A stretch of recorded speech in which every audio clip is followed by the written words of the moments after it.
Let's get ready, say, go. Let's go.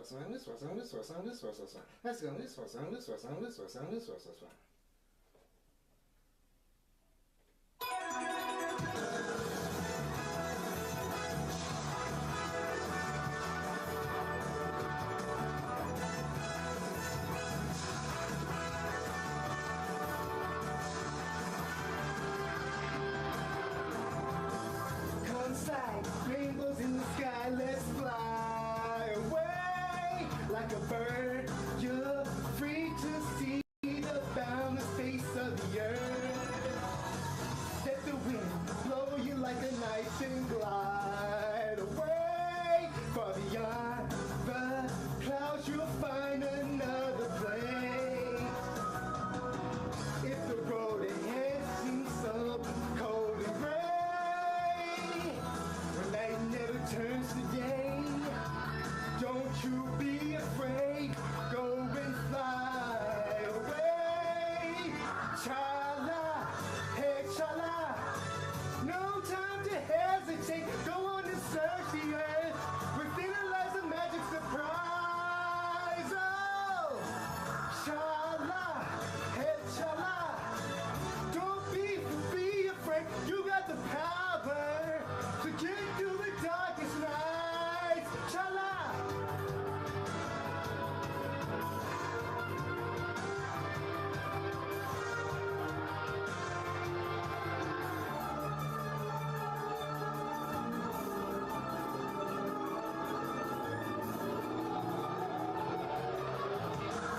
Zooming round and round in the sky like a coaster.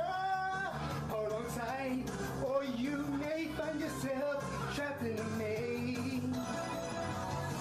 When that happens, you may think you will never find your way. As the past you may take seem all the same.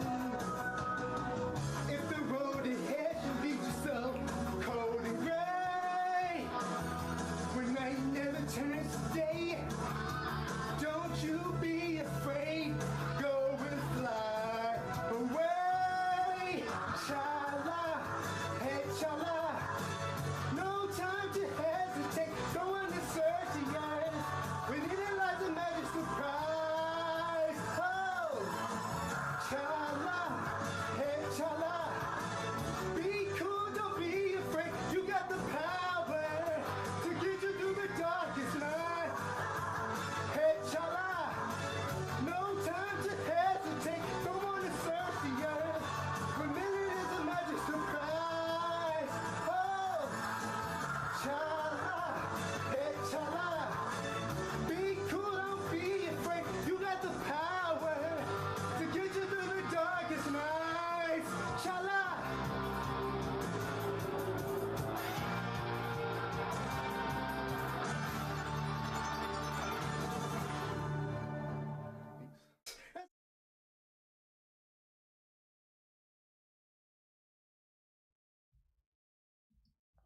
Solid Steel Wrestling presents KliqBait Wrestling. What is going on, peoples? It's be your boy Smith.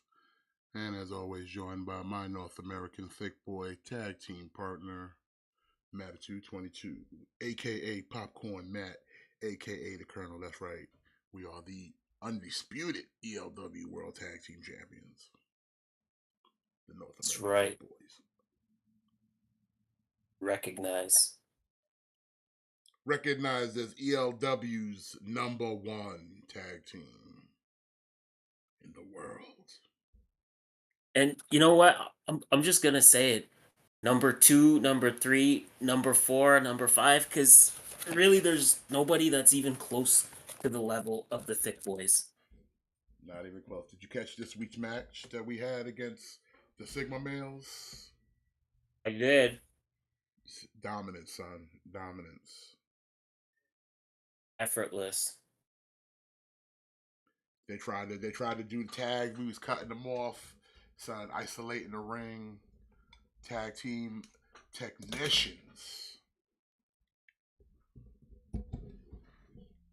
First ballot Hall of Famers in any professional wrestling organization. Absolutely. In fact, like, give me my plaque now. Give me my plaque now. Give me my ring, Vince. But what's going on, people? We got a great show for you here tonight. I decided to start the show a little bit early, just to kind of warm us up into everything and kind of give people some time to get themselves settled, because we do have a lot of wrestling going on here tonight. We've got TNA or Impact Wrestling's premiere events, Bound for Glory. Are they doing a 2-night for Bound for Glory? Nope, it's just tonight.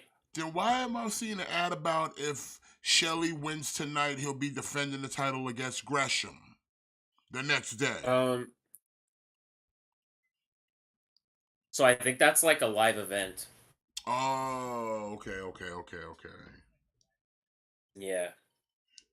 Well, not only do we have Bound for Glory tonight, we also have, of course, AEW Collision and AEW Battle of the Belts, which I don't understand why. If they're going to do a Battle of the Belts, just make the night Battle of the Belts. This whole, like, kind of transition between one show to the next, it just seems kind of redundant, you know? Yeah, like, Just Battle have of the it be Belts Battle of the Belts. That's it for the night. Because Battle of the Belts made sense when there was no Saturday show, and it's like, hey, we're doing a special Saturday show. It made sense, but now that you have Collision, if anything, just extend Collision 3 hours. Just extend Collision to an extra hour to include those 3 matches. But I don't know. Again, that's not the biggest problem with Battle of the Belts is that we know no title is really changing hands.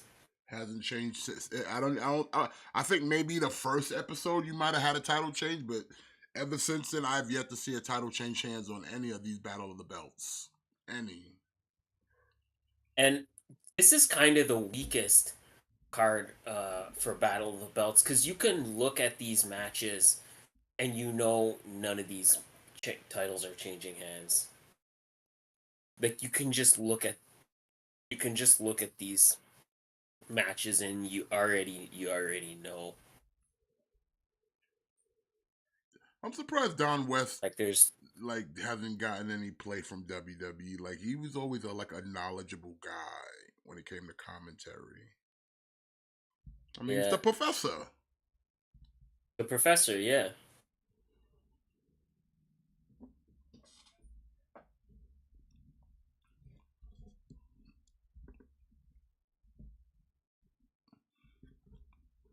But yeah, so right now, TNA is currently doing their Impact Hall of Fame. Mike Tenay, Don West, they inducted Tracy Brooks, which I mean, again, I get it. It's one of those things of like let's call a spade a spade.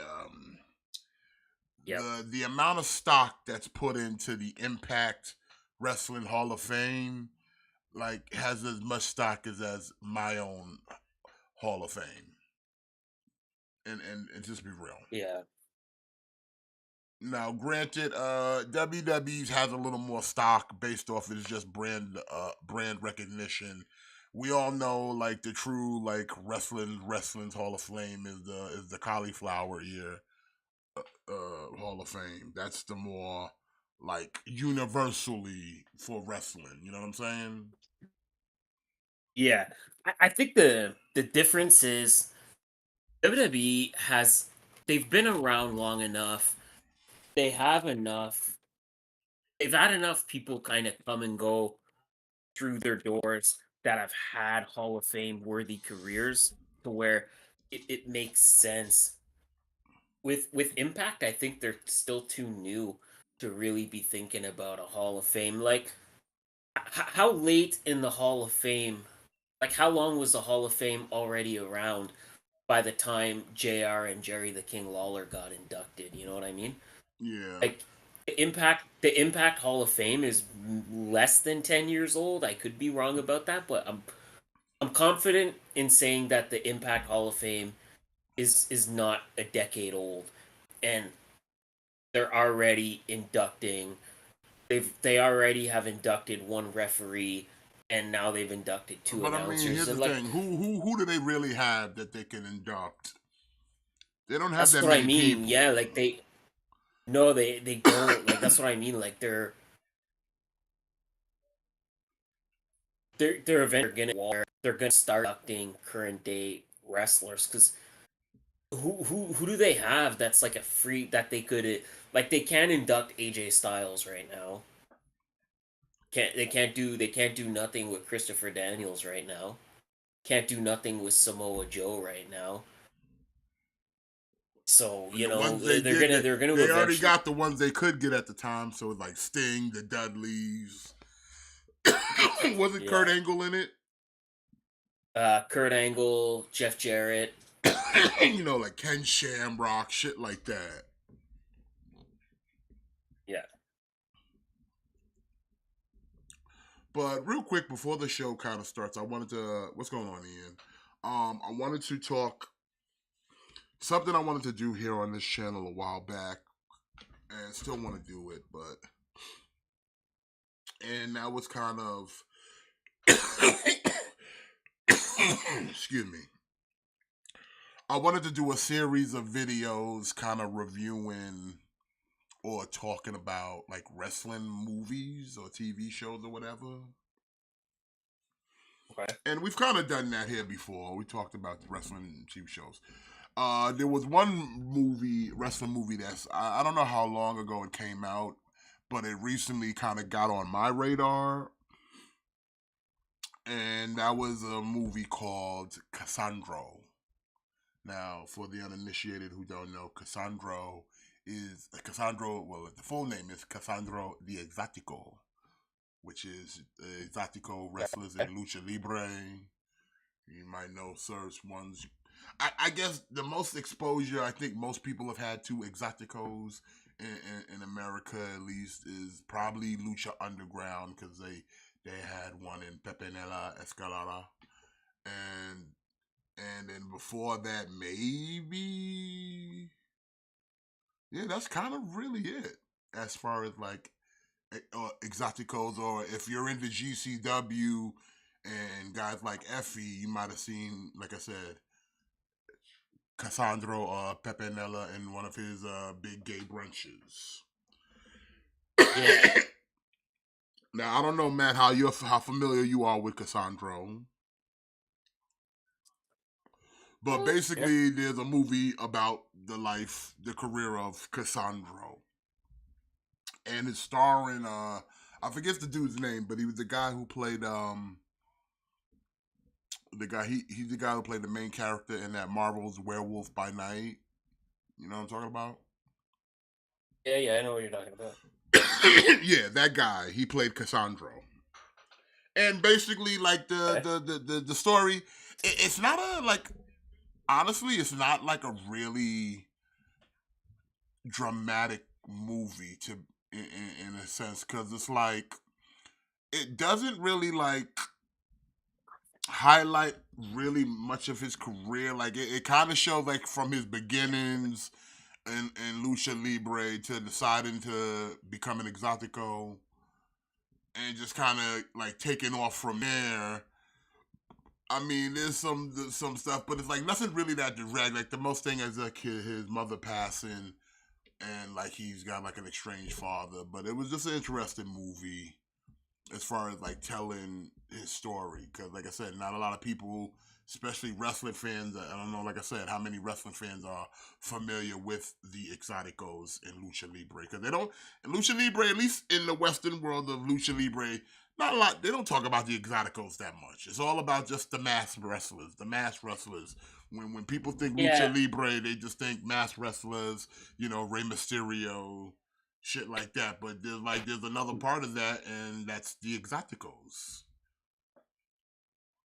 I think yeah, it's funny because I think that's a very common misconception about triple like not just okay mostly triple A, but um, Mexican wrestling in a whole. It's a very common misconception that yeah people think it's all just guys in masks jumping around, but that's that's just one layer of lucha libre. Like there's so much different stuff going on in Mexico and in lucha libre, and there's a multitude of styles. And yeah, like exoticos is like another facet of what they got going on in Mexico, and it's a big part of it.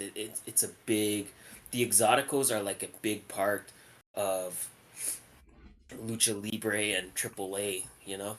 But well, I think the main part of the movie, the takeaway of Cassandro, is because in the beginning, Exoticos were basically like the comedic wrestlers almost, and Absolutely, yeah. Exoticos were only there to kind of be the heel and do the job. But it was Cassandro who was like, you know what, I don't want to be, I want to be Exotico, but I don't want to lose. Yeah. So he kind of finessed it where, he took the whole aspect of being an Exotico, and even if he was getting booed by the crowds, it was one of that thing where he leaned into it more. You know what I'm saying? Instead of Yeah. taking the booze and all the people calling him a lot of negative pejoratives, he embraced it, and subsequently, basically just by his wrestling skill and just his performance, it got over. So, like Yeah. I said, that's why like Cassandro, Pepenella, they're probably like one of the two biggest exoticos in like lucha libre history. On top of that, Yeah, yeah. he was also homosexual, so now you're dealing with not just this exotico, but like kind of basically openly gay wrestler. So like I said, you got now that aspect about it. So like I said, the guy himself And was yeah, he was basically a pioneer within the world of professional wrestling in so many different ways. yeah. Oh, absolutely. So And before the like Anthony Bowens, now before now the Fred Rossers, hell, even before Chris Canyon, there was like a gay wrestler by the name of Cassandro, the Exactico. the exoticos al- al- almost play a relevant role now, where now they're more like you put them out first to get the crowd in a good mood, and you put them out first because the crowd, like, they love it and they get all excited, and then it puts smiles on the crowd's faces, so that way when your show starts, everybody's starting off in a good mood, everybody's feeling good, everybody's enjoying in the show. So yeah, the exoticos themselves have really kind of come full circle into what they bring to the table now. Yeah, and like I said, But yeah, like part of that was based off from Cassandra. So I would say if you got Prime, it's on Prime. I recommend giving it a watch. It's a decent story. There is a little English to Spanish, but they got subtitles, so don't worry about it. Bad Bunny's in it, by the way. He's in the movie. okay, But okay, like I said, it's an yes, interesting movie because at one point, like Cassandro's wrestling like in a triple threat match, and like the luchadors are beating him up, and the promoters seeing though how over right now Cassandro's going to the crowd, so he goes to the two dudes. He's like, Cassandro goes over, I'll double your pay. And one of the luchadors like, Exotico, hell nah. And the other dude's like, double my pay, okay, and it does the job for Cassandro. But that was the kind of hmm the attitude back in the days when it came to certain exoticos, was like, nah, your role is just kind of be the jobber. You're the healer in yeah, this. And Cassandro came and kind of flipped it on its head to be like, nah, we can be androgynous, we can be flamboyant, and you can still enjoy us whether we're babyface or heel. You're still a good wrestler, beneath all that. So yeah, like I said, it was an interesting like film. I enjoyed it. Like I said, it's one of those things where I like to watch like wrestling picks, especially about real people. And like I said, Cassandro the Exotico's a real person, so.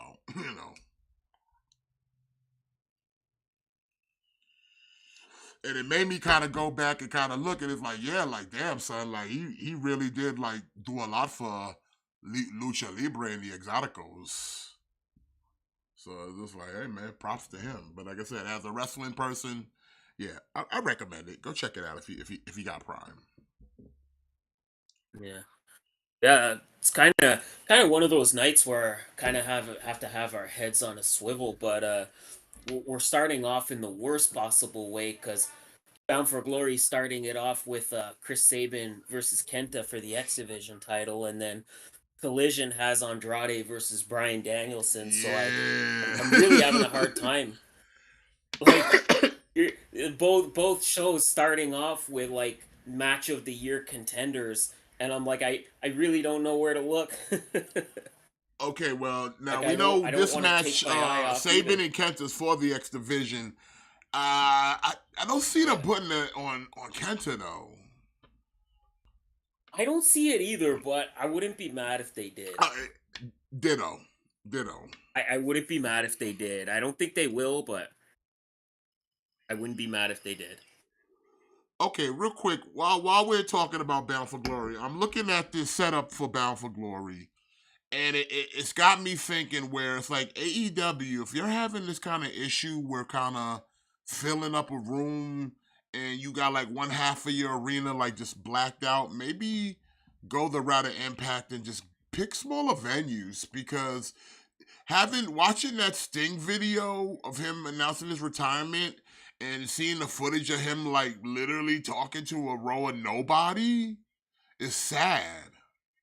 And like the Sting deserves better, bro. Yeah. Yeah, I think maybe it's a thing. I think maybe it's yeah, if they're having a hard time kind of filling these large arenas. Like listen, there's no I think it would be less shameful for them to be like, all right, you know what? Listen, we're not filling these arenas. It's time to just start booking smaller venues. Like that would almost be less shameful than for them to kind of every week have these picture posting of arenas where entire sections are Well, empty. Just especially when you know what I mean? it's the hard cam. So it's like all you get nowadays is here's what it looks like on the other side of the hard cam, and it's usually like first little front row is some people, and then the rest is just blacked out.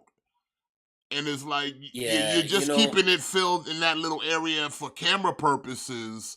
But we all know behind that, like right now, you're getting a hard cam. And you see some people there, but I'm pretty sure behind them it's empty. It's empty. uh, like there's not. I don't think there's nothing wrong with just accepting that. Hey, like what, it's time to just start booking smaller venues. Like book if you can't fill a 60,000 person venue, book a venue that holds 10,000 and sell out. You Yeah. know what I mean? Like stop trying to compete with the WWE and try to do these big arenas where it's like they have their automatic fan base that's always gonna show up regardless. Yeah, And exactly. most of those people, you see them every episode filling up those front rows. Green shirt guy, this person, that Like person, and then the rest is just the locals who are fans as well. But at least they know like, hey, if we're not doing that well, then we're not gonna big a bigger venue. We're just gonna big a smaller one and make that place look full. But I've said it time and time again. I've said it time and time again.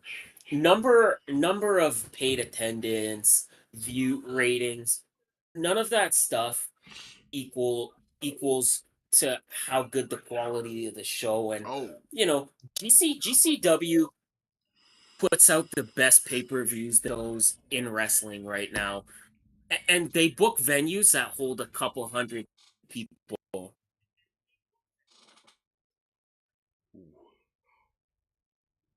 so far both matches are kind of back and forth. I'm like back up, my eyes are like jotting back and forth. I got them side by side on my screen right now. But I'm trying to focus Yeah, on it's like kind of like the commentary, like whose commentary am I listening to? yeah, it's kind of hard because I feel like both matches. It's like I don't want to miss anything.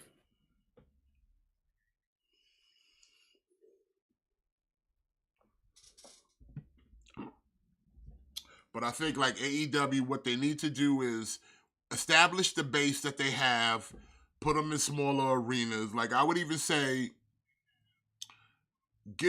start booking arenas the size of like how you had back in Daly's place. You know what I'm saying? Like Or if anything, early pandemic when they were like yeah. allowing like a limited group of people, but because it was in a smaller setting, it still felt more lively than what they're doing right now. Or you know what? If anything, just go back to Daly's place. Just go back to Daly's place. Take a break from the touring for a little bit. You know what I mean? Give give people a chance. Give people a chance to miss it. Give people a chance to be like, okay, you know what? Listen, people don't want to come see the shows, so we're just gonna hang out in Daly's place. Give people a little bit chance to miss AEW when they tour. And yeah, like at least Daly's place, you could fill it out and you could pack it, and that would, a smaller venue that's totally packed looks better than a huge arena that's 80% empty any day of the week. Yeah.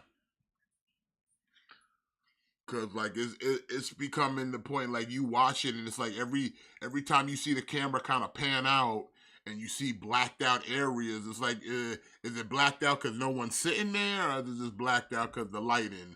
And you don't know. But then, like I said, social media is a motherfucker with people snapping shots and like, look how empty this bitch is. You know what I'm saying? Like 1 minute you're sitting there like looking like you looking Yeah, at the hard cam like, wow, absolutely. man, this place looking like packed. They got the everybody and their mama here, and then you get somebody's Instagram or somebody's tweet of a photo, and that shit is just bare ass on the other side of the camera. Yeah, absolutely. Or basically Absolutely. everybody's sitting on one half of the arena, and like I said, it's just empty as fuck.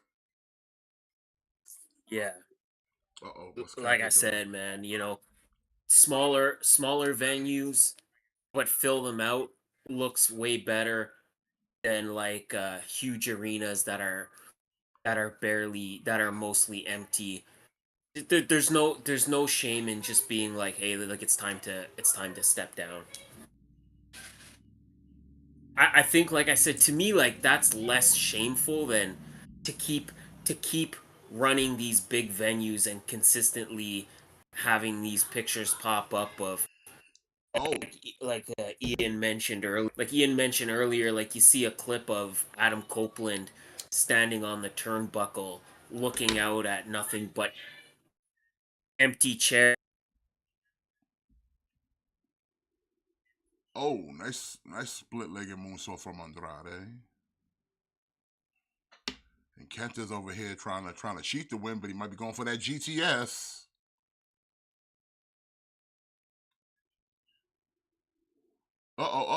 Is he going for it? He's trying to go for a second one. Saban reversing it. Now Kenta just slapping the shit Yeah, out of I don't. Saban. Oh, but it's a Uh, super kick. yeah, I don't know. I don't know. That's the thing, Ian. Like I can't really. I don't understand why nobody's showing up. For me, I can't really answer that because I love AEW, but yeah, either one of the two things: either figure out, okay, we have to do to fill out these arenas, or hey, we're not filling out these arenas. Let's start getting smaller venues. I mean, I could speculate why they're kind of cradle shock. Got him. Is that it? Yeah, Saban retains. a decent match. Yeah. Admittedly, I didn't think they would put the title on Kenta, but I didn't think it's they one of were those things. either. Like it would have been cool if they did. It would have been cool if they did. All right, but here I would say I would say that why AEW's kind of dwindling now. I think it's a couple factors. One definitely is a CM Punk thing. That's definitely a factor. You're naive to not think that a lot of those people who not coming no more is based off of CM Punk not being there. So that's one. Secondly, 100%. the other 100%. half of that is the fact that the Young Bucks are not as popular as they might think they are with the independent wrestling community or wrestling fans in general.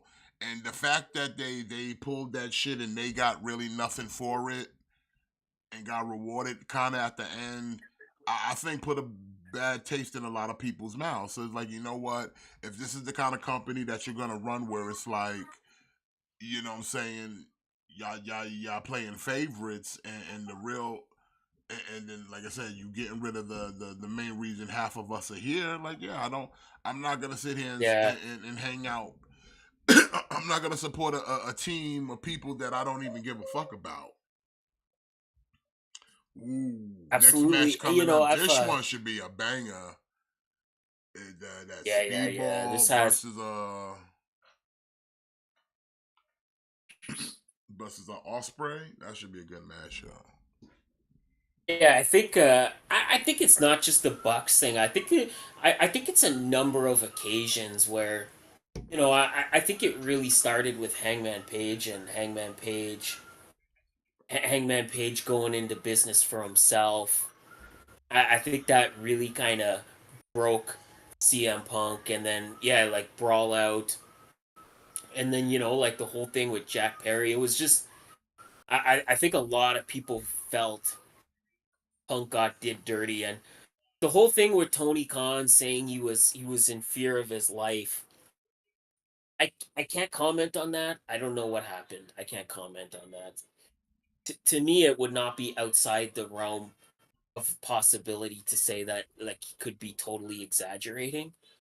But you can't overstate the fact you can't overstate the fact that CM Punk was their biggest draw by far. By Yeah. far, he was their biggest draw. Ah, again, Ian, this is where we're gonna disagree. I don't really I disagree that they're just catering to the hardcore fans. I sort of I don't agree with that. No, it's not that they're catering to the hardcore fans. It's like I keep saying, you have a company literally full of indie darlings who forget that now we're in the big leagues and we need to stop acting like indie darlings. That's why Yeah, when you got people who have been through the system of like the machine that is WWE and they're coming and telling you like, yeah, this shit was cool on the indies, but now you in the big leagues, it's time to learn how to, some self-preservation. And then yeah, and then with this cab, fly by the seat of their pants of like, fuck you, this is what got us here and we're on TV now. So why do I need to listen to you when we're on TV now and we can sit here and be a bunch of fucking indie darlings? By the way, we got exactly. Yeah, Monsters Ball about to start. 4-man yeah. Monsters This is Ball. gonna be. This is gonna be. This has physicality written all over it. You got four monsters about to go to war. And everybody's being released from the closets now.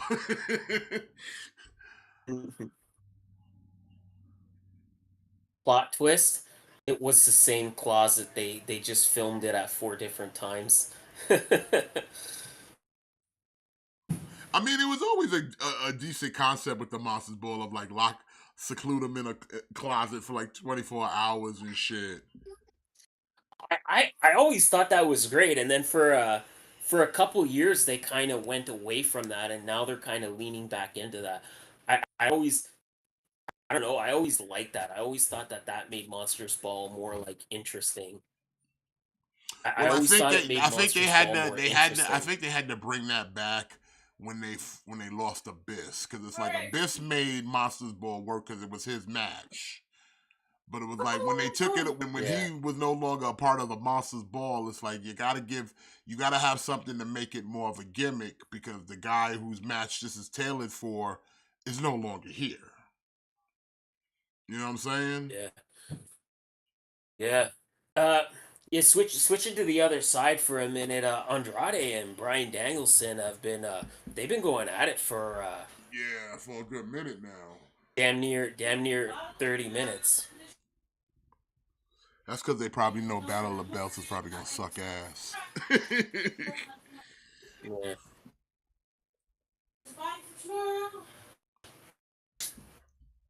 But Ryan with the win over here. Yeah, just as I say that, the match ends. Oh, but what happened here? Charging. Lights go But out. yeah, the whole House of Black. the whole the whole catering to the hardcore fans.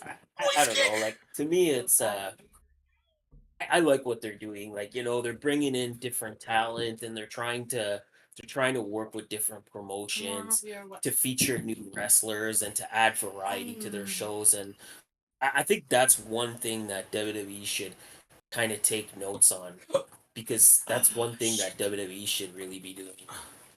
Malachi Black just knocking out Bryan Danielson with the Black Mass, or as we like to call it in the ELW, the Moist Kick.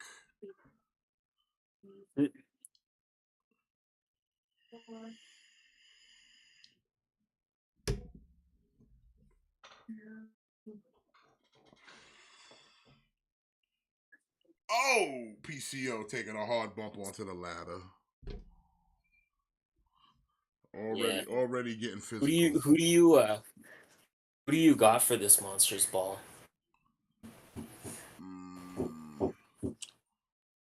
I'm going with. Kind of feel like I'm going with Moose. kind of feel like Macklin might sneak out the win.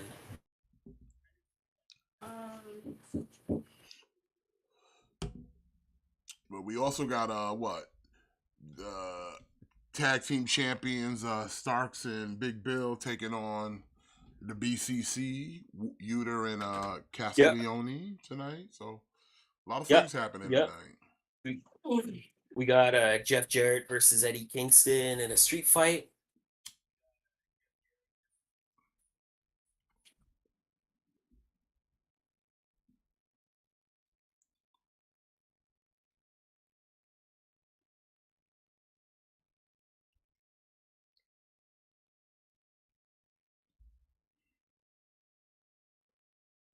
And then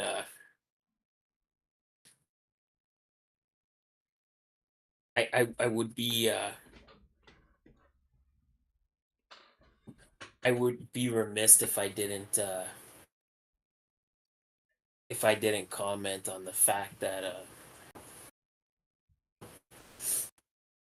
Bound for Glory is coming to us live from Chicago, Illinois. Illinois.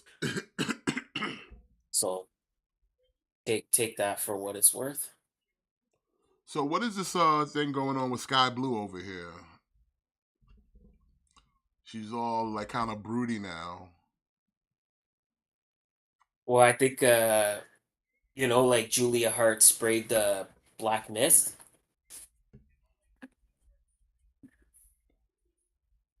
And now it's changing her, son.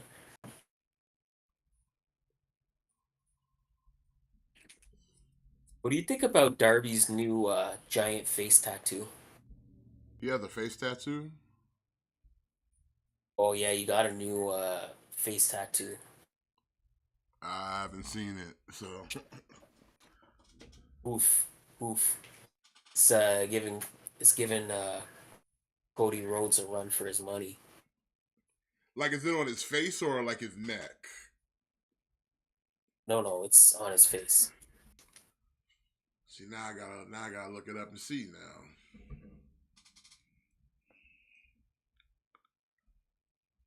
Darby Allin face tattoo.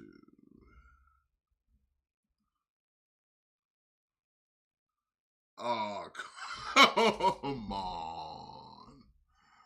What is that? Why? Why'd you do that, Darby? The side of the head was fine, but now you got, you know.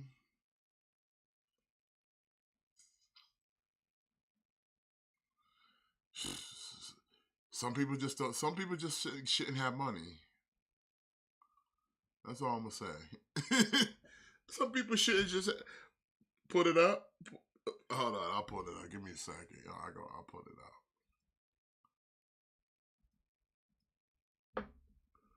Man. People be out here be wilding.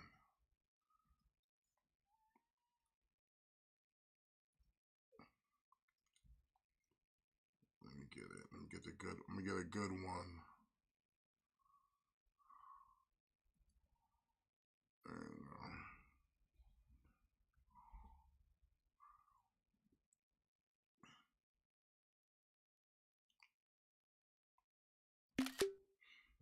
I'm gonna pop it up right here.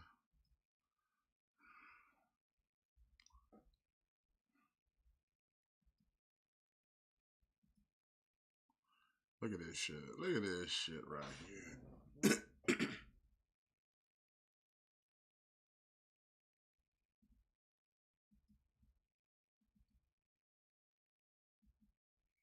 I mean, come on. What is this?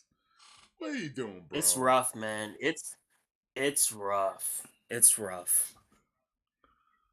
Like, come what on, are you man. doing? What were you thinking? What were you thinking? I don't know. That's rough. I don't know. It's brutal, son. I wouldn't have done it. Like I said, he had some like stuff on the side of his head that like kind of goes behind his ear, which is kind of I would say acceptable. But you didn't have to put this on the top of your fucking forehead, though. Like, come on, dude. It's just it's too that it's so huge. Oh, PCO landing rough in those thumbtacks. Oh my god, they're in the back of his head. Moose? I like to call them drawing pins. You're a little ahead of me on that because Moose is about to lay out the thumbtacks. Oh. Okay. And Collision's on commercial break. I think you're ahead of me on Collision. He about to powerbomb him on that shit? Yeah, I think I think I'm ahead of you on Bound for Glory, but you're ahead of me on Collision because where I'm at on Collision, Sky Blue just now went to commercial. Oh, it's Madison's birthday. Oh my god, them thumbtacks. Yeah, but Darby's eye, yeah, that's atrocious. Yeah, that's rough, man. It's just that it's so huge too. It's not even like a little tattoo. Like it's just so big and it's just right there. It's like come on, man. Like I know you're an individual and you're trying to be yourself. I understand that, but come on, man. Think a little bit. Think a little bit about your future, you know? Yeah. Like that's sorry, like it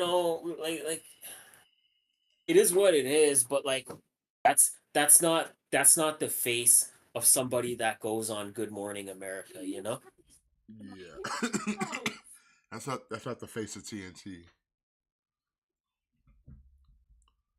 And like yeah, like maybe that doesn't mean anything to Darby. I understand that, but I'm just saying like these it goes back to what you were saying when these guys have to think that like you're not indie guys anymore. Like you're not indie guys. Like you're television performers. You have to conduct yourself as a television performer, and getting a huge face tattoo, like that's something where if if AEW wants to push you to the top, that's something that could maybe cost you opportunities, or you know maybe that's something where that could maybe cost you opportunities down the road if you ever part ways with AEW, you know? Mm-hmm.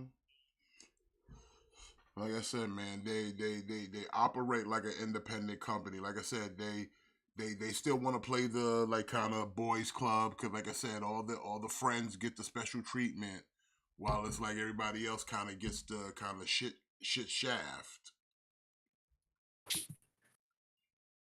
Like I said, that little stunt they pulled. Like I said, I'm telling you, put a bad taste in a lot of people's mouth. All right, now we got the Bang Bang Gang coming out. No juice. You know, I guess he's in seclusion, getting ready for his match with MJF on Wednesday. The fact that Jay White's now like taking the title hostage. Ooh, Macklin through the barbed wire table. Oof. Bullet Ray. But it's like I was saying, the fact that Jay White's holding the title hostage and MJF has done nothing to get his belt back is just like, come on now. They really testing to see how people respond to Jay White with the belt right now, because it's like it's almost telling you that they gonna give it to him. I like Moose's pants. They look cozy. They look like pajama pants. Yeah. They look like pajama pants. And the fact that PCO still has the drawing pins stuck in the back of his head is disgusting to me. Just keeping the juice in his Come on, head. man, pull those bits out. Nah, man, it's keeping the juice in his head. You pull those out, the juice is gonna come loose. No, I'm about to say, don't hit him in the back of the head.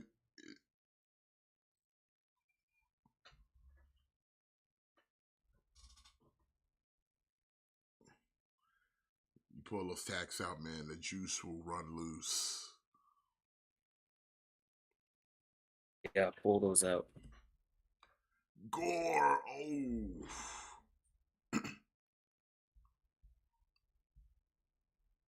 Oh no, PCO going to the top. Is he going for a moonsault? No. Oh, senton in his rough landing. And PCO with the win. Okay, I guess PCO is the new Abyss. So Yeah, they kind of cut away from that real fast. Eh? Did you notice? yeah. Well, it was a rough landing. Yeah. Good for PCO though. I thought he was supposed to leave Impact. I wonder if he decided to stay. I could have sworn I thought he re-signed. No, maybe he did. Come on, Mickey. What are you doing here? You're supposed to be in the loving, embracing arms of Papa Paul Levesque. What are you doing? Why are you wearing the colors of SmackDown? Why are you not on SmackDown? What is she doing? What's she doing over here, man? Why is she wearing SmackDown colors?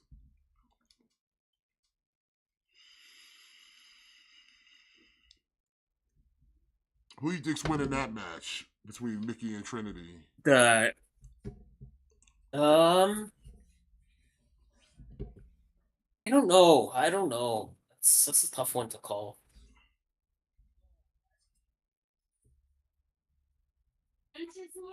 I want to say Trinity because part of me feels like Mickey James is gonna be on her way out of here. You think? Yeah. Ooh, hiccup. Right, like I think Nick Aldis is in WWE now. I'm sure she'd love to. I'm sure she'd love to go to WWE and kind of be with her husband. And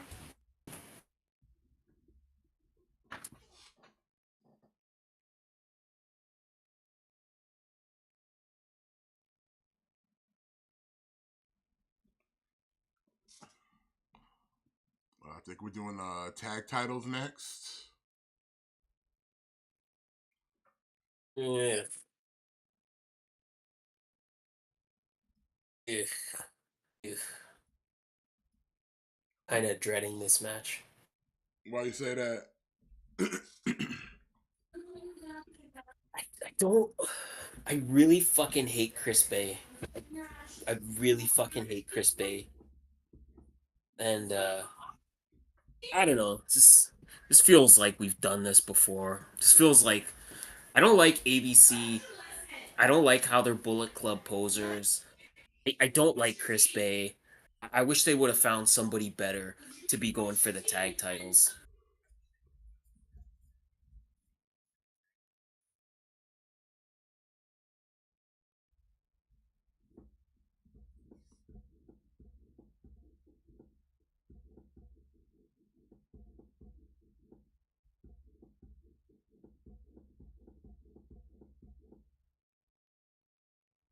Who got fired?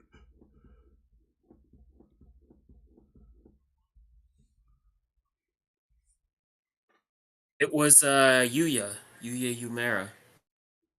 Oh, well, he went back to New Japan. You got that? Yeah, you went back to New Japan. Yeah, listen, it's not even. Never mind.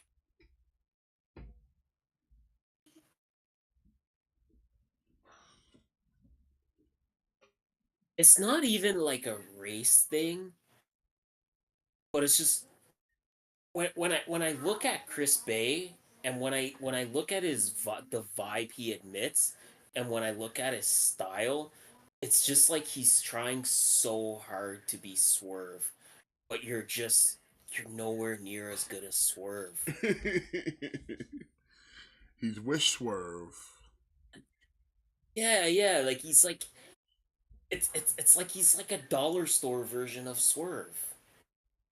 And then it's like to me like the fact that they're coming out to the Bullet Club music, to me they're almost like posers. They're like Bullet Club like posers. I don't I really just don't like this team, and I just really do not like Chris Bay. Like to me, finesse is just a cheaper, crappier version of Swerve. You know what I mean?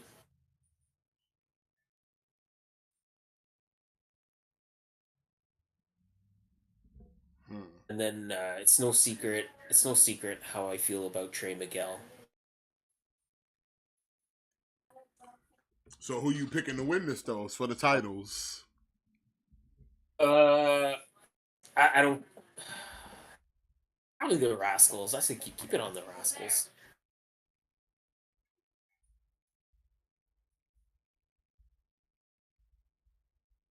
Feel like ABC they already had the titles. I don't want to see them get it back. Keep it on the Rascals.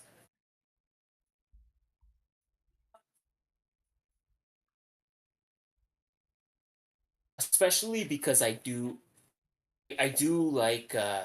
like Zachary Wentz. I do like Zachary Wentz quite a bit. So They my got my R my spray ad my painted on the ad my belts. yeah my admiration for Zachary Wentz trumps my dislike for Trey Miguel.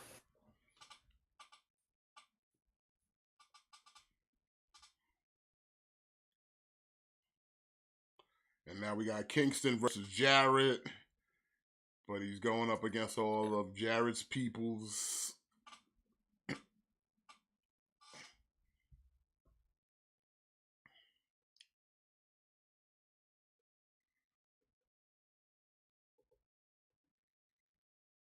Satnam Singh.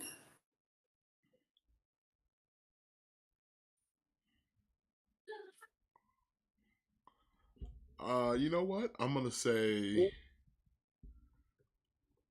ah,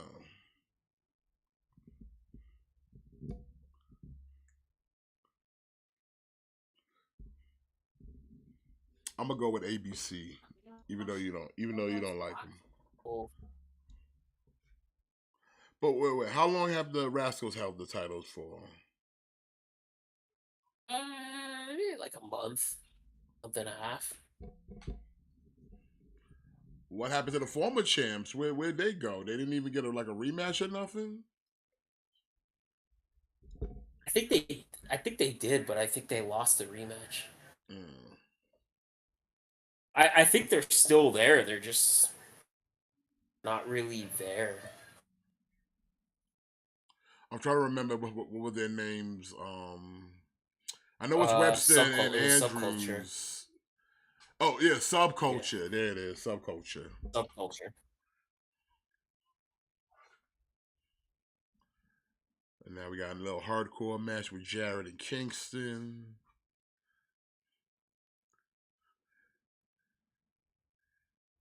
Is this for either championship? I I don't don't think it believe so, is. eh? I think it's just a fight.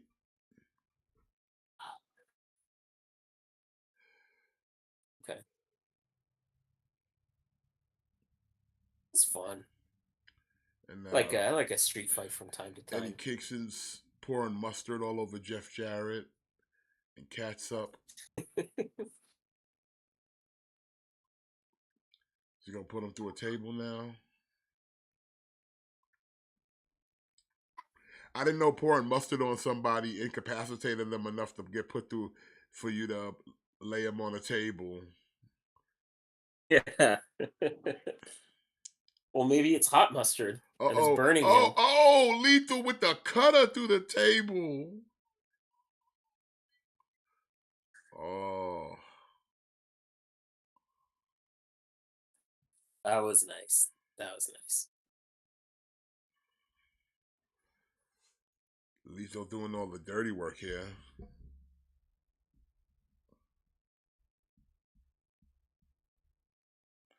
The lethal injection.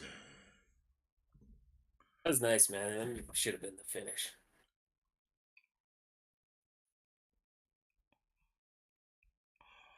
Like only thing like I said, I don't understand this lethal Jarrett like cold faction, but they're not like pulling the trigger and doing something with them. Like Yeah, I kind of how have they not got a title? Trios, tag, Kingston busted open. Oh, yeah, I kind of thought these guys should have been tag team champions a long time ago. tag, trio, something, but like they're just kind of there to be kind of like they're like this is your intermediate heel team before you move up to the next level. It's like especially like when I look at somebody like Jay Lethal, and I kind of feel like, man, this is a guy that should be either upper mid card or main event. Like Jay Lethal is a main event world championship caliber wrestler, you know? I don't know, man. I feel like you could be doing so much more with Jay Lethal. But see, like again, that I would say a lot of like who gets pushes and who's prominent definitely falls on them EVPs and Tony Khan's mark ass. Yeah.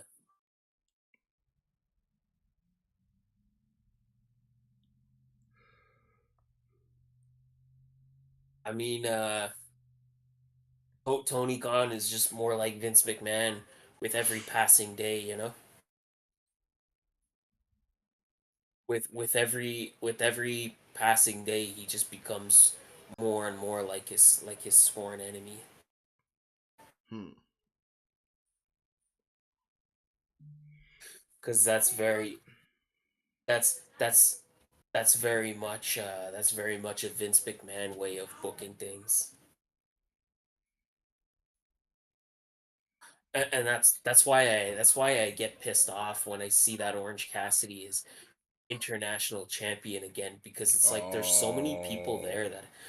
there's there's so many people I there that am the haven't held table. championships. You know, the fact that we're like doubling up on title reigns is a real head scratcher to me.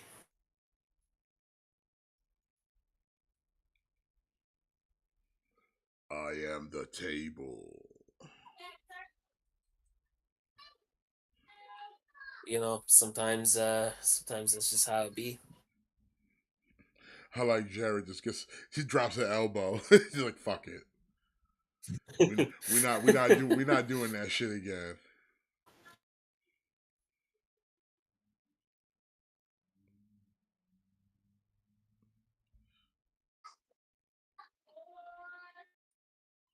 You know.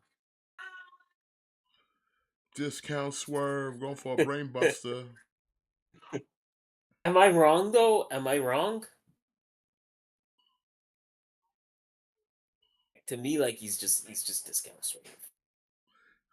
Like the way he acts, the way he talks, like his presence. He Swerve little brother Swivel.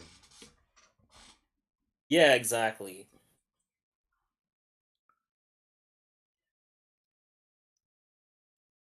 Like it's just it's like just like the way he walks, like the way he moves, it's just everything is very Swerve-esque. Swerve. He looks up to Swerve. Come on now. He swerves when he drives. Yeah. Except for Chris Bay's case, like he's driving a bicycle. Bicycle. Yeah. Like if Swerve is driving like a Mustang, he's driving like a bike. Yeah, you could put him back in Ring of Honor for sure. Like there's so many things you could be doing with Jay Lethal because he's such a top tier talent, and you know the fact that like I like the pairing of him and Jeff Jarrett, but the fact that these guys are not even been tag team champions yet. There's and the Jay Lethal hasn't held any championship of any kind. There's so many people there that haven't held championships, and I don't understand why Orange Cassidy's the fucking international champion again. I just do not understand because there's so many people there that haven't held championships. Yeah. Like, put the international title on Jay Lethal. Or damn, like right now, Adam Cole's injured. Put the fucking Ring of Honor tag team titles on Jay Lethal and Jeff Jarrett. At the very least, put the ROH tag titles on them. Because whatever you were doing with MJF and Adam Cole, it's dead because Cole's out. Yeah. Put the fucking Ring of Honor tag belts on them. Like, at the very least. At the very least. Yeah, because right now they just kind of wasting time with it. Yeah.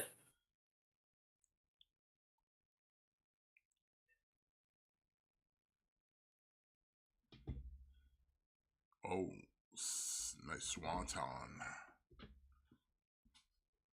I would be remiss if I didn't kind of acknowledge that despite my dislike for some of the people in this match, this tag team title match is fire. Yeah, they're going all out, man. It's bound for glory. Yeah, yeah. Yeah, they going hard on this one. Kingston and Jared, they just over here having a street fight. It's plunder Yeah. everywhere.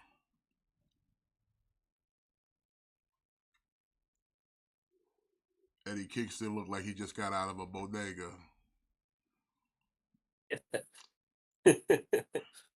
Go buy a pack of Newports. Uh-oh. Partner got spray painted. Uh-oh, we might have new champions. That could only mean one thing. That could only mean the beginning of the end. Uh-oh, new champs. Are we going ABC, baby? ABC, baby. New champions. New champions. I'm happy because I like Ace Austin. That's because I called it. That's why, because I deemed it so for ABC. There you go.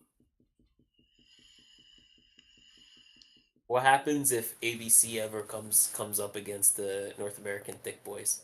Oh, we'll take those titles too, son. There We you might, go. we That's might, what we I might wanted have to to hear. try to go on an expedition of gold. But good for. I mean, good for them. Yeah, for sure. What do you think about this Mike Bailey Will Ospreay match? It should be interesting. I mean, Will Ospreay is Jesus going up against Speedball Mike Bailey, who is, by the way, he is endorsed. He is endorsed.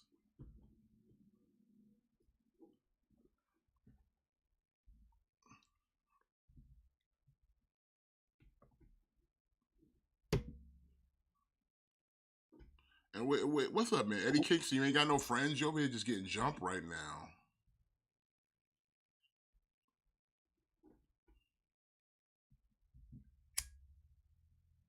Yeah. Oh, Taking come a on, stroke. son. They're gonna hit him in a lethal injection. You know it's bad when Karen Jarrett is in there fucking slapping him. Yeah.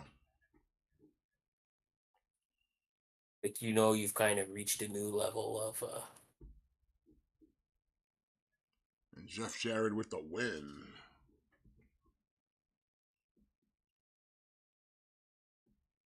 I like it, man. I like it. I kind of I wouldn't have called that. This should be a good match though. With That Speedball and should be good. Ospreay.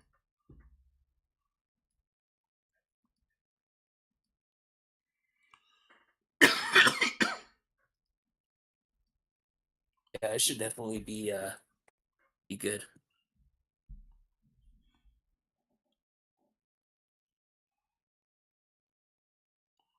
Speedball.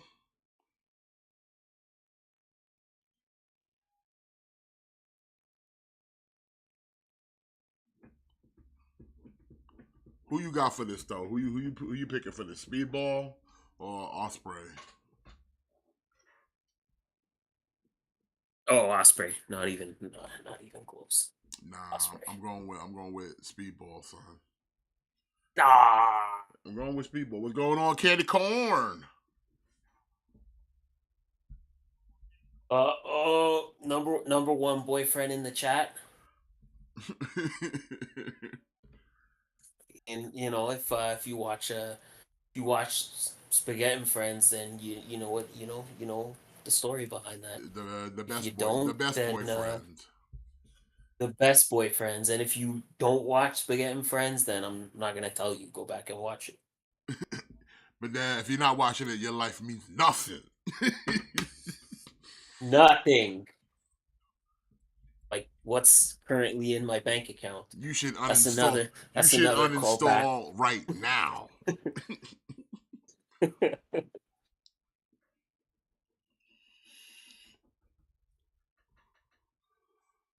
Oh no, I think like Osprey can afford to take an L to give Speedball a little bit of the rub. Yeah, you think? Yeah, why You not? think Speedball's gonna do it? I think he can. Okay.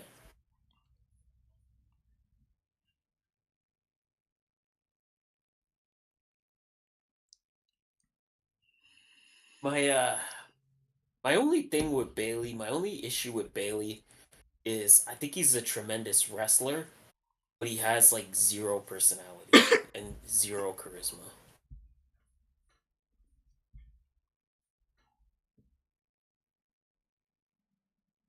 You know what I'm saying? And like I know because I've talked to Bailey fucking several times, and he's just kind of tremendous wrestler, but he needs to he should take some he should take like some acting classes or something.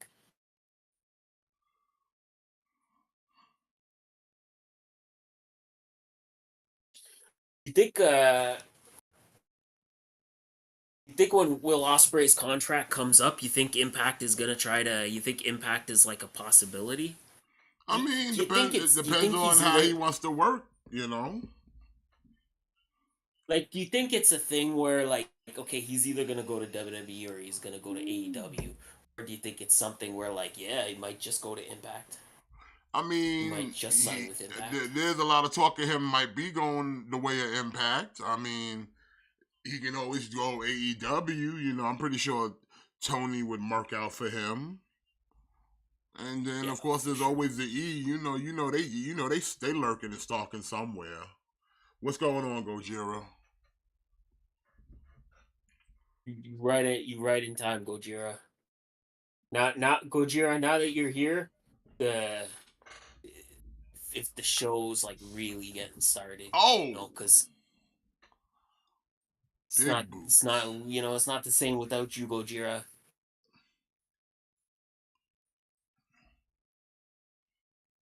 Mm.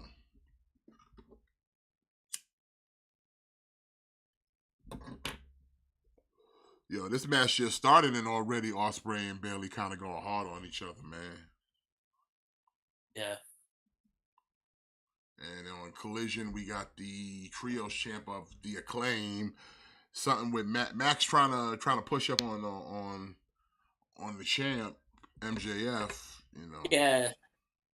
There's yeah, like there it feels like there's some strong like sexual tension there. and I get it. It's Maxwell looking out for his boy Caster. They came up in the same school, so Mm-hmm. he down with the Shook Mm-hmm. crew. Mm-hmm. If you know about the Shook crew, then you know. I do know about the show crew. So I think it's just MJF trying to get it, trying to do something to get his boy a little more TV time, get him over. Hey, nothing wrong with that, man. If you can't use your influence to help out your buddies, then why bother having it? Yeah, man. And now we got CJ Perry coming out. Oh yeah, she's representing Action Andretti, right? Yeah. Who's about to get eaten up by the Redeemer Miro.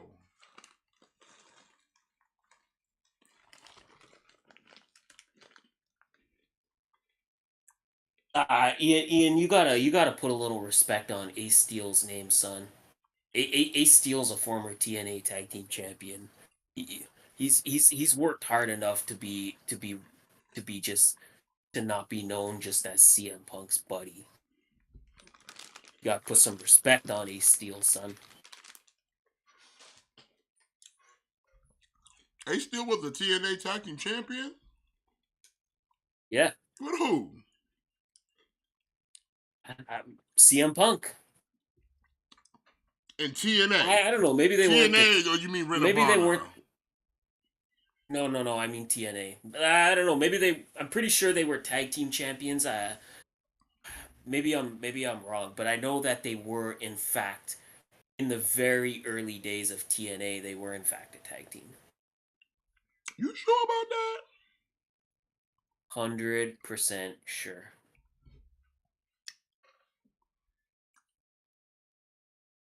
I'm like 150 million% sure. What, a TNA NWA? It was the very early days of TNA. We're talking like Asylum days. So then NWA. Yeah.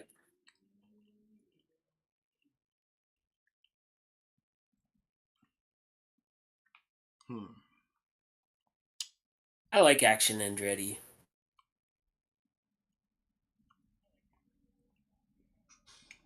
The Redeemer.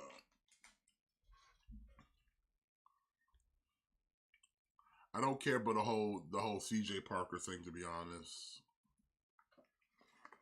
Yeah, I'm kind of good on her.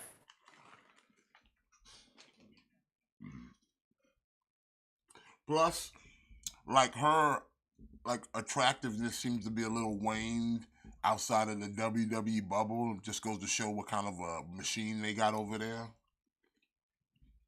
Yeah.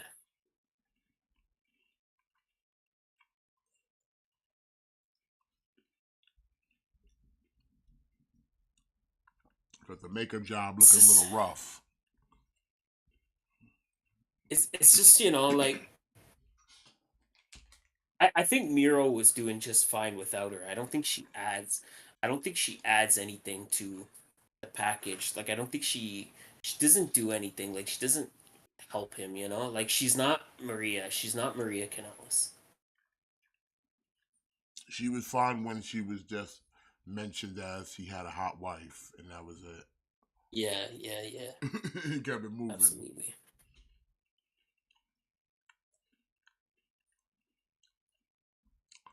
I was cursed with a neck made of sand and a hot wife.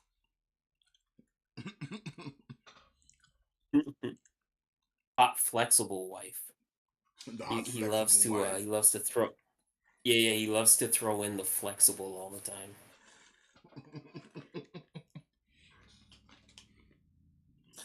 Yeah, I'm doing well for sure, Gojira. I'm just chilling, watching some wrestling. How are you doing, bud? I hope you're doing well also. Action Andretti's trying over here. And now it's over. I think people sleep on Action Andretti, man. I think this is why I've said it before. Like AEW really needs they really need a cruiserweight division because Action Andretti would really excel in a cruiserweight style division. Where he's working against like guys that are in his weight class. I think he'd really excel.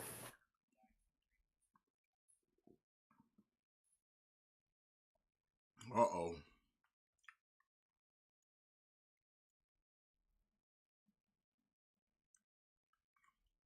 Yeah, I'm waiting. I'm about to get that Spider-Man 2 soon, so I can't wait to play it.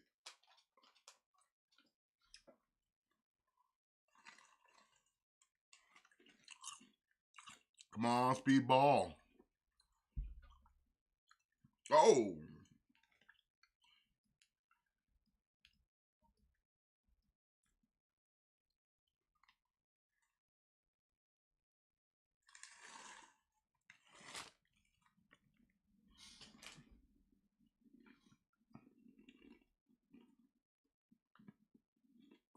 Oh.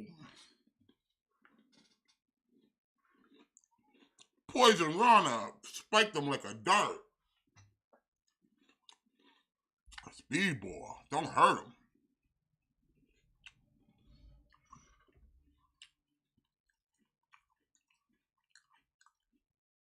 That shit look brutal right there, boy.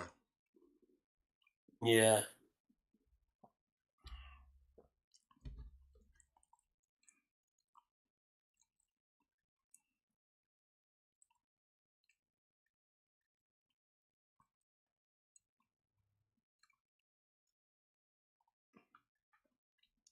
Bailey was going for the knees, but Ospreay had it countered.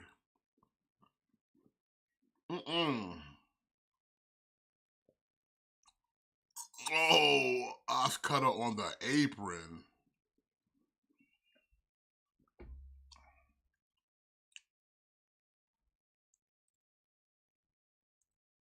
Gojira, what would you think about Wardlow taking the world title off MJF?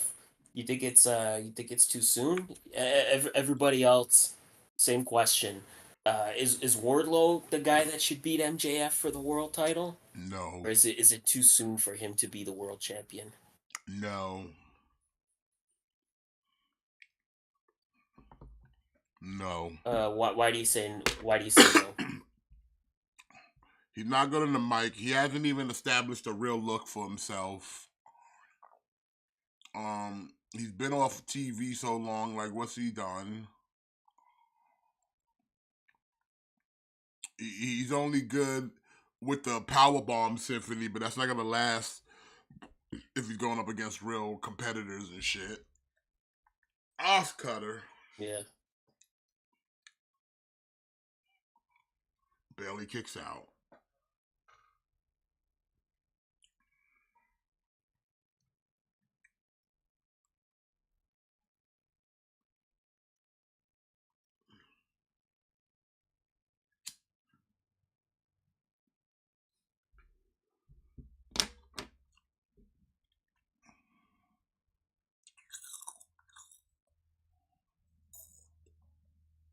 Come on, Speedball, get up, baby.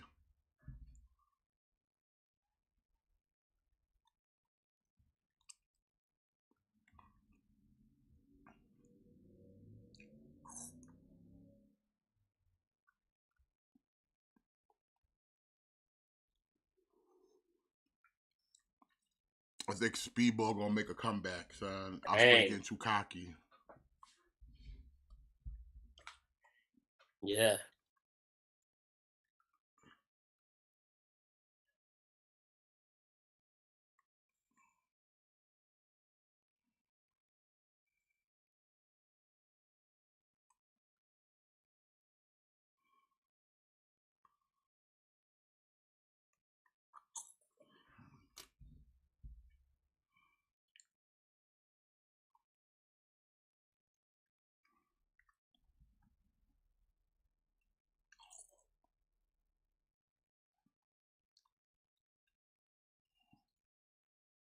Oh.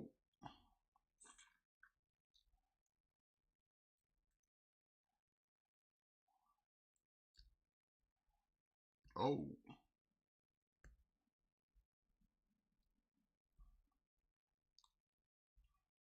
Ooh. Oh. Got him.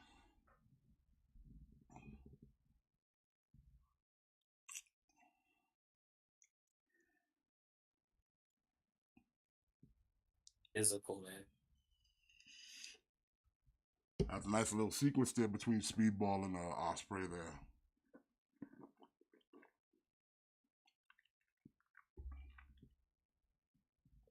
Oh, by the way, if you're wondering where we're watching Impact's Bound for Glory, ha ha ha. Follow the treasure maps, you young lads, for booty and plunder.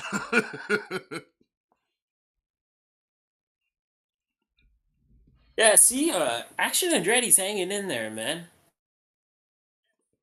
In fact, you know what we should do, Matt? You know, it just dawned on me, and we should do this probably. Next time we do like a big pay-per-view, if you guys are subscribed in the chat and you're a member of the Discord, you can join us and we can all watch it together in the Discord while we stream.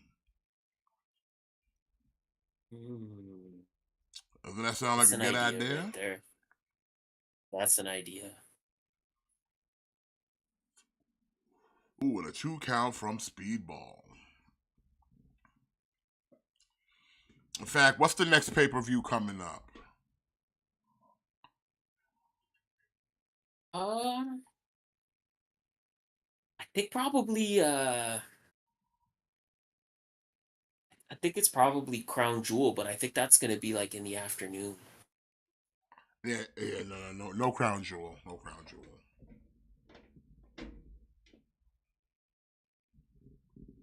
Well, we'll think of something, but we'll do that. Like, so if like you're a member of the chat, you're in our Oh, damn!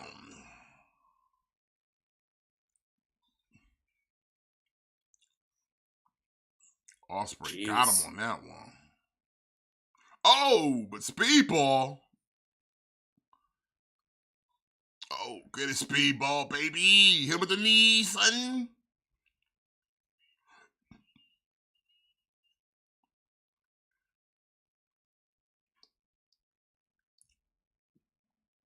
Andretti's done.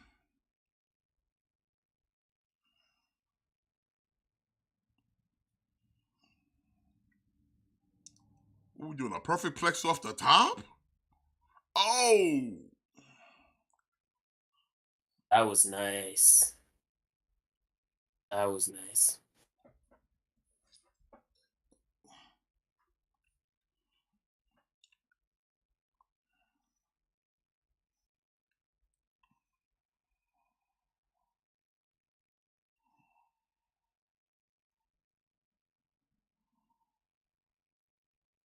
Trying to think of Full Gear. Full Gear falls on my birthday.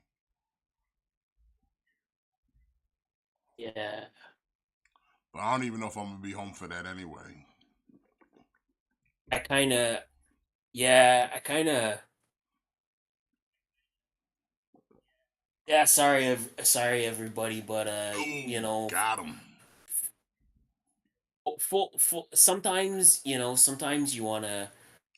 At the end of the day, like we do this because we're wrestling fans, and we do this because we're fans of pro wrestling, and sometimes Oh sometimes you no, just not the want to Styles kind of Clash. sit. Not the Styles Clash. You just want to sit and you just want to kind of watch a pay-per-view, and I think Full Gear is one of those pay-per-views where I it's usually AEW pay-per-views are on Sunday, and I miss them because I have to work. So when an AEW pay-per-view kind of falls on a Saturday, it's one of those shows where it's kind of like Oh. just want to kind of chill and watch it, Oh, I thought that was it. Speedball kicked out. Come on now. Y'all gotta give it to Speedball. That was nice.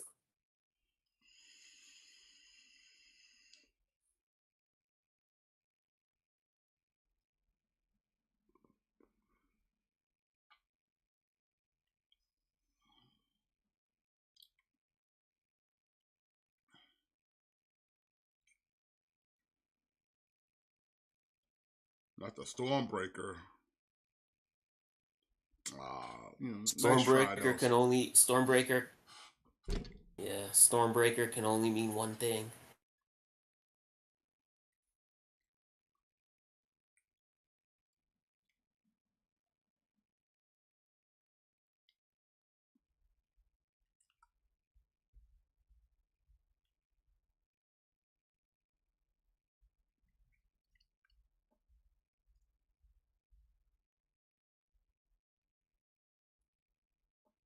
Good match though. Yeah, Damn good very good match. match. Bound for Glory's been on fire so far. Like they haven't really had any misses. Like every match has been really on point so far.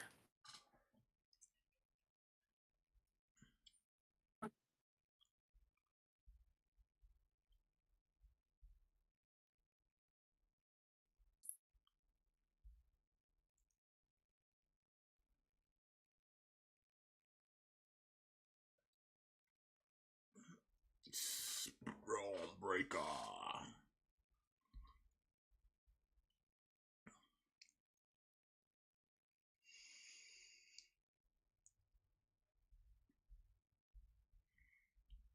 Let me see. What's the next match? It's probably what, the women's tag titles?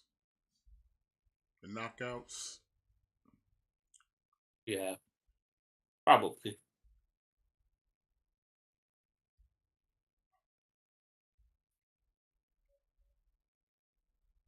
Uncrowned world champion Billy Gunn or Dusty Rhodes. My answer to that is always going to be Dustin Rhodes.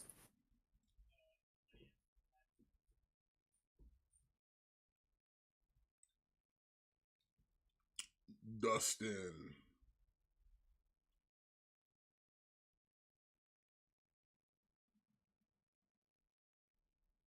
I'd really like to see Dustin get a world title reign before he retires.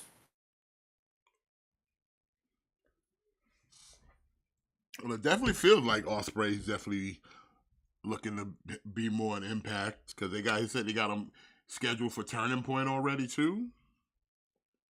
Yeah, yeah. I think it's him versus Eddie Edwards. No, I think he said, was it Eddie Edwards or Josh Alexander?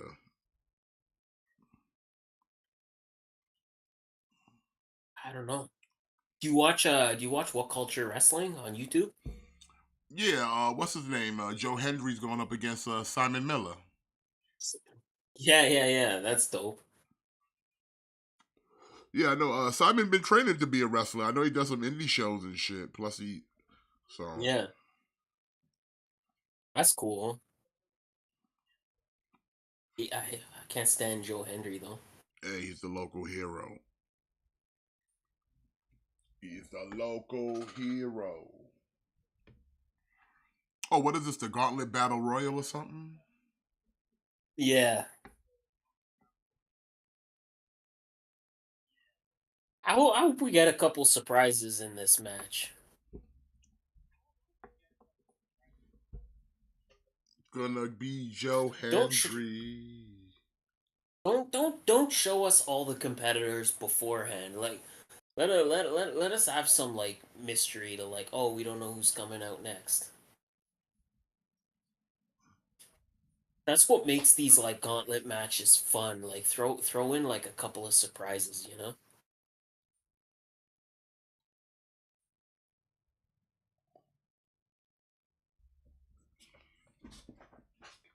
The King.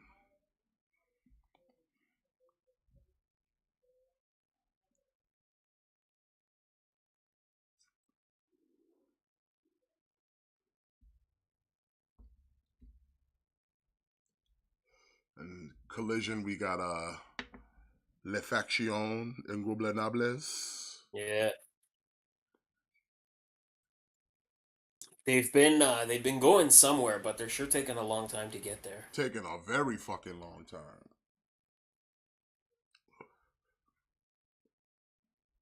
It's like they're really trying to like introduce them. I'm like, okay, can we get on with it then? Yeah. I didn't have a photo for the gauntlet match, so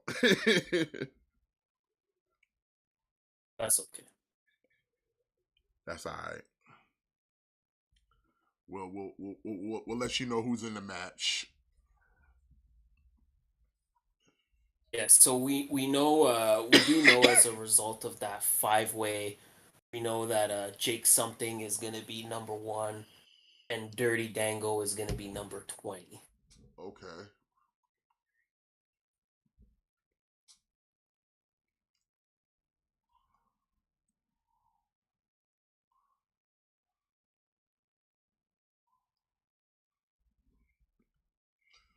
Oh, that trophy looked real sad. Did you see that shit?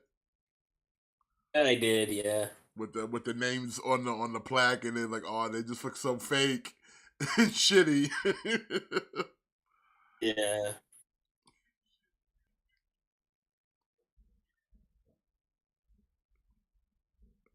And here come Jake something.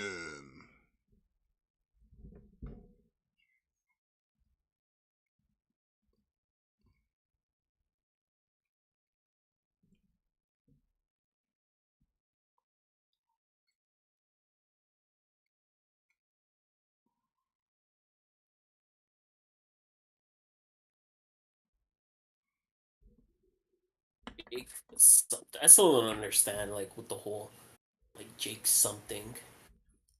We got the hobo Eddie Edwards.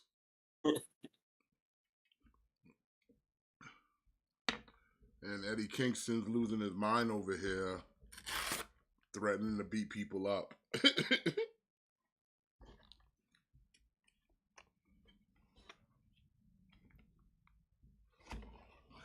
Yo, why Shorty fucking with Eddie? She trying to fight back the laughing.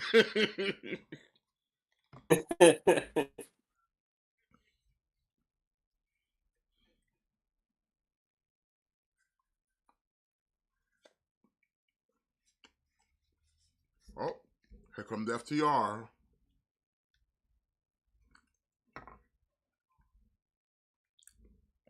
The second best tag team outside of the North American Thick Boys. Absolutely. Nobody would argue that.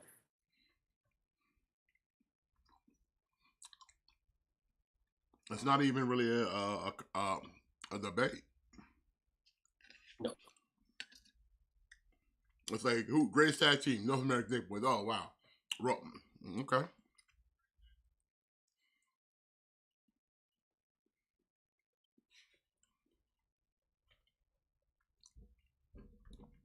Greatest tag team of the modern era.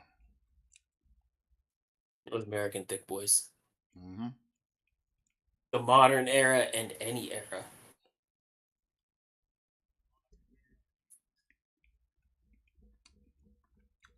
Oh, these dudes about to get their ass beat.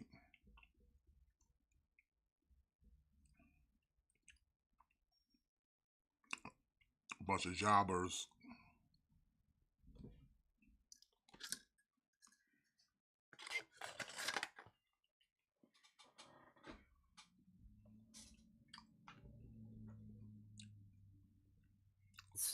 Bad Thad Brown.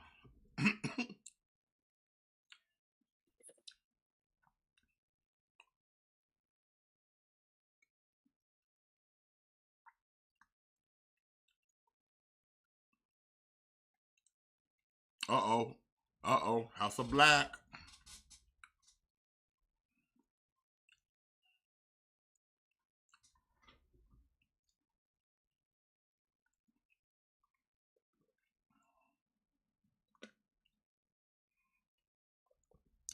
Coming out next, Kenny King. Oh shit. And Brody and Buddy beating up on FTR. What's this mean? Well,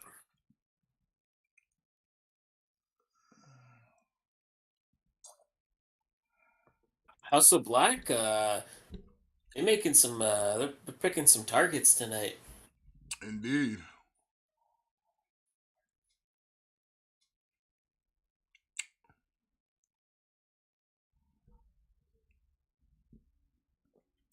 Are we going to try to get back the trios title? What's happening here?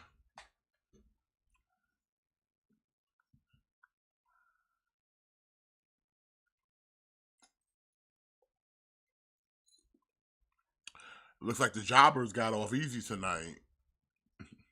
Yeah, they weren't even worth House of Black's time.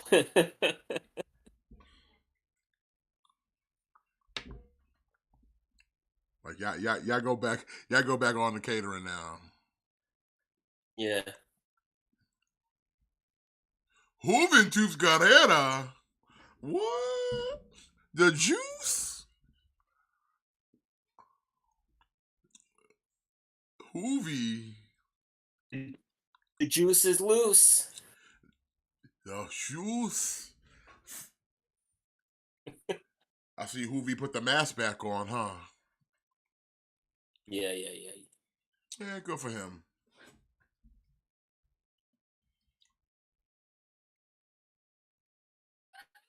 I remember a couple months ago watching this XPW show, and Juventud Guerrero was just cutting like a promo, and it was he was just going off on everybody, and he's like yeah, if you don't speak Spanish, like fuck you, and if you do speak Spanish, still fuck you. It's so funny. He's just in the ring, like just telling everybody to like fuck off. And it's just, I can't look at him and just not think about that. We got Johnny Swinger.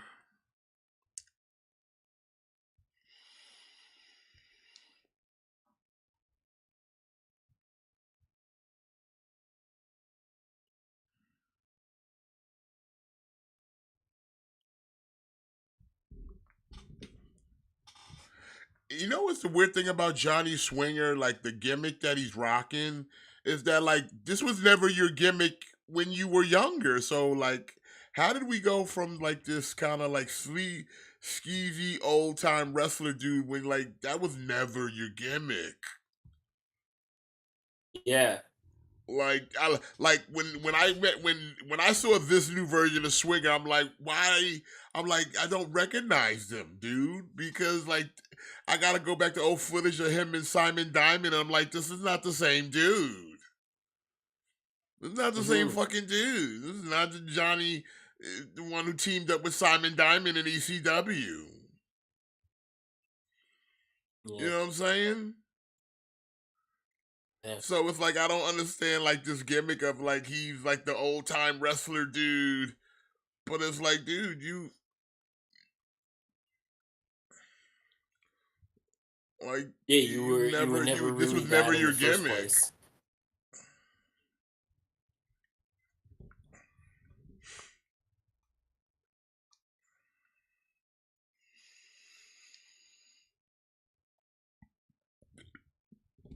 And now we got Giselle Shaw.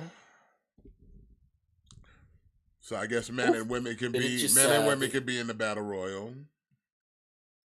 did it just get hot in this match, or is it Giselle Shaw? She's all right if you're into that.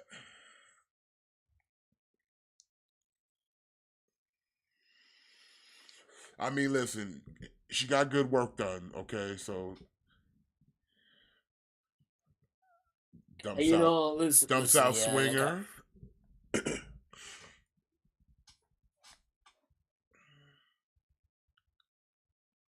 I'm gonna just call a spade, and she looked fine right now.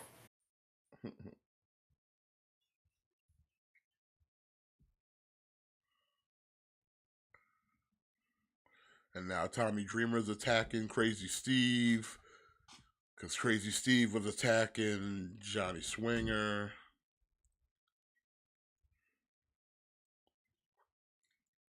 I'm kind of surprised they're not having a match tonight.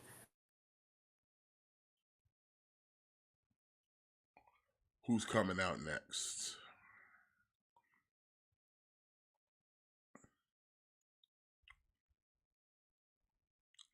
Jody Tretz. I haven't seen much of her. Ugh. She must be new in Impact. Yeah.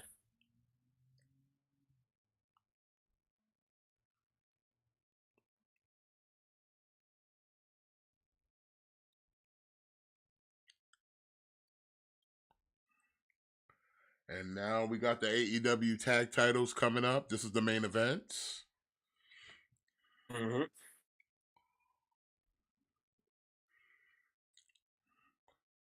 Which, like, again, I don't know why this whole show wasn't just Battle of the Belts. It makes no sense.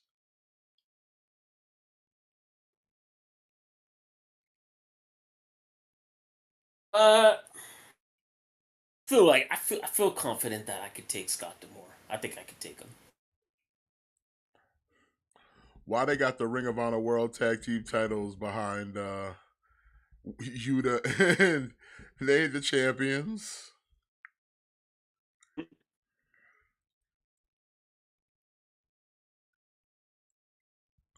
That's a fuck up on somebody back in production. Oh, I think that's the world title. I think they haven't updated it since Claudio dropped it. Because all their titles look the same now.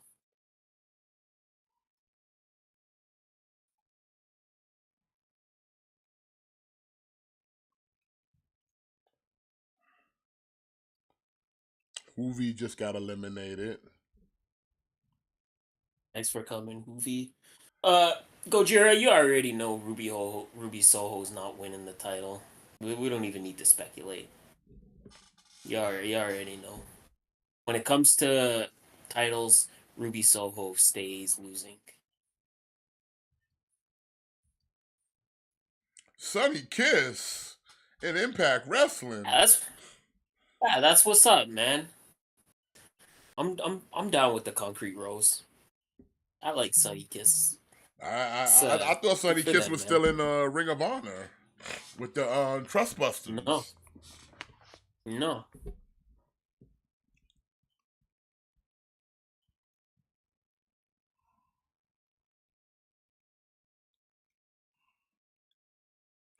And I Giselle think her contract eliminated by Sonny. expired.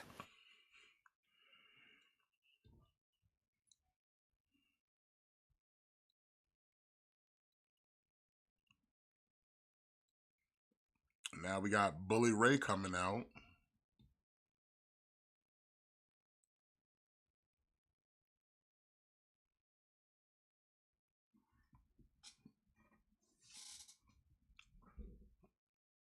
You would think Big Bill get a title by now. He get some real ring gear. Come on, man. Enough of this. Yeah, enough of the jeans.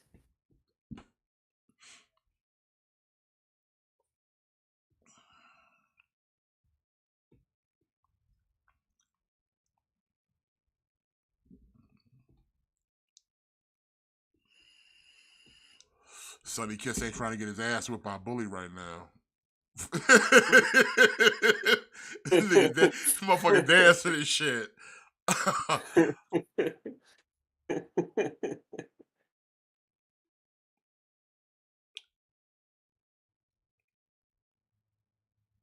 Oh, you better get, don't do it. You gotta get slammed. Oh, no, he didn't slam him.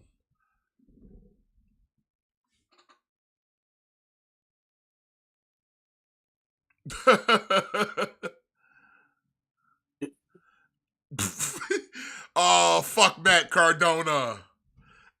Oh, fuck off. The,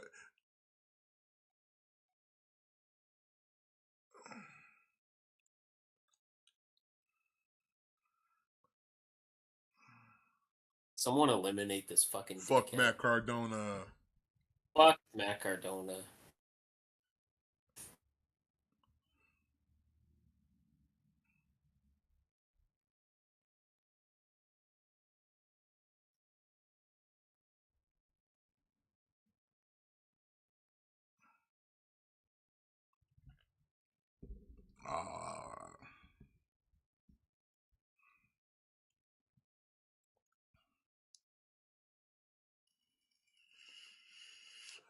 Jake Sumter's still in it, and here comes Jordan Grace, the Juggernaut. Juggernaut.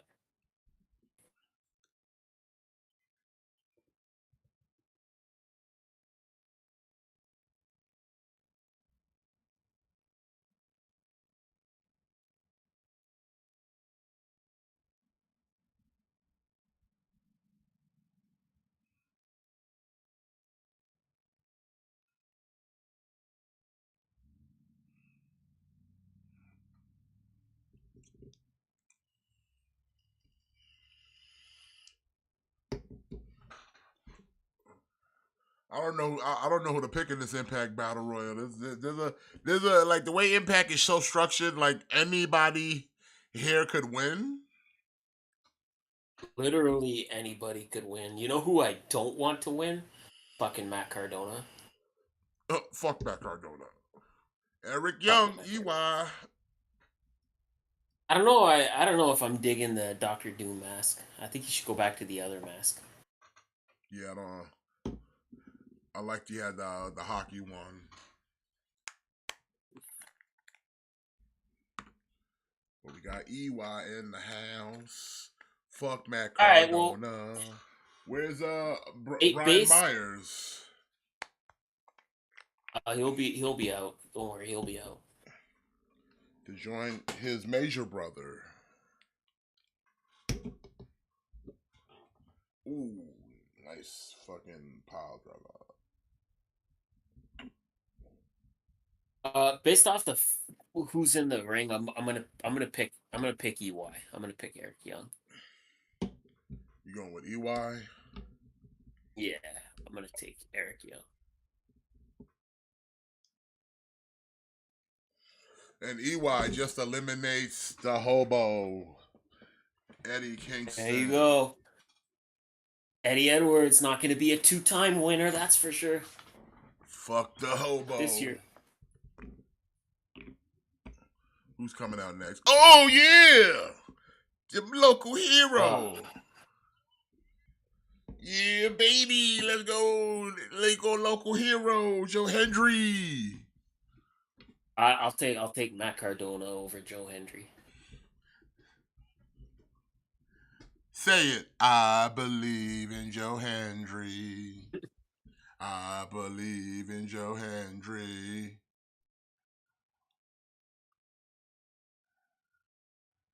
Yeah, son, that's who's gonna win. The local hero, Joe Hendry. And now look at that. Showing off that power game, hoisting up Matt Cardona. And that's the lay suplex. Who's coming out next? Ah, there you go. Brian Myers, the most professional wrestler. It was only a matter of time.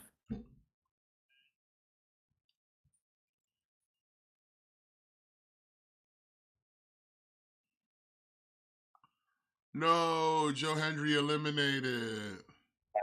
There you go. All is right.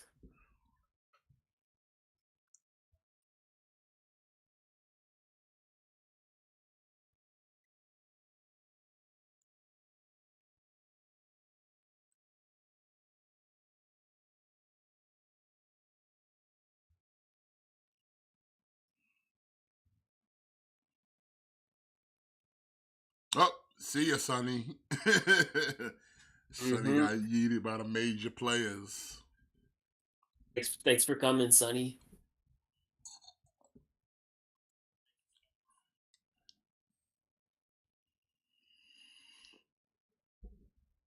Oh, not Heath.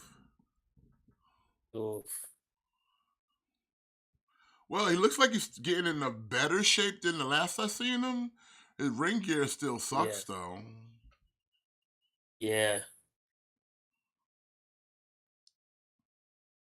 Yeah, he still has like basic ass ring gear.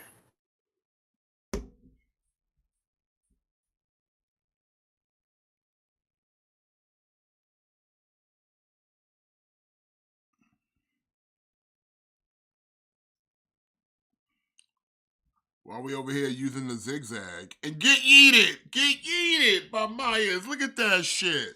That's what happens when you got shitty ring gear and you using someone else's finisher.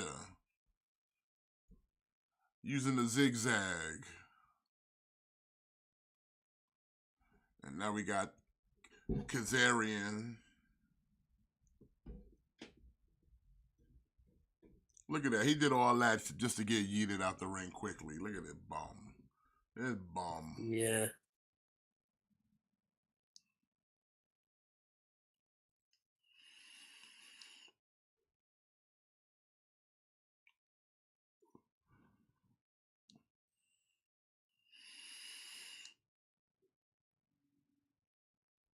So who's your pick in this match?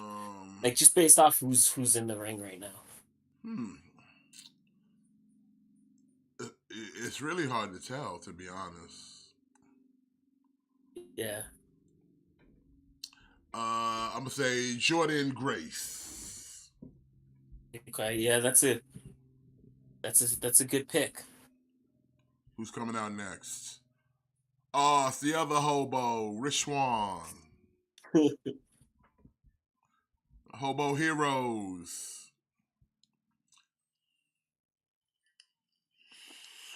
Hobos, hobos, hobos, hobos, hobos, hobos.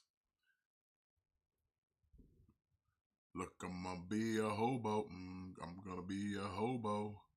Do something with that hair, man. For real, man. Stop being a hobo. Clean it up.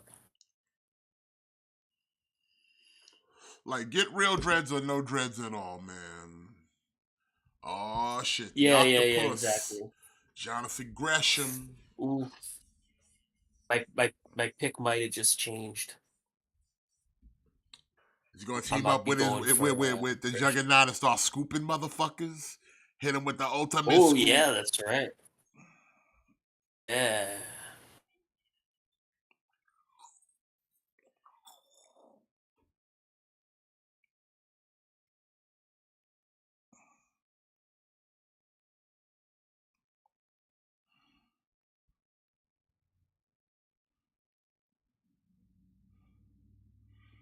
And Gresham eliminating that girl I don't know. She's out. And now Gresham smacking his wife in the booty with the towel, getting that attention. That might not be a good move. She scoop you up, Gresham. Oh, we got Dirty Dango. Yeah, so we know with Kozlov. Alpha Bravo. Yeah. We saw Oleg Prudius a couple weeks ago on Impact, giving people some work. So you got Kozlov now running security for him. Dango already eliminated. just like that.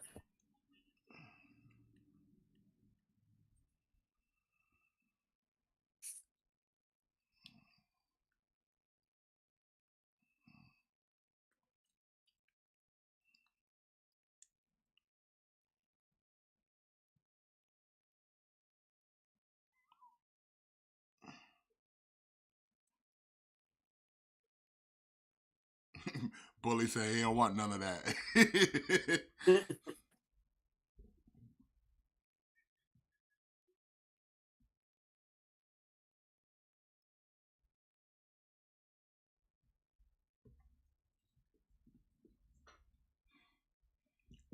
Dirty Dango.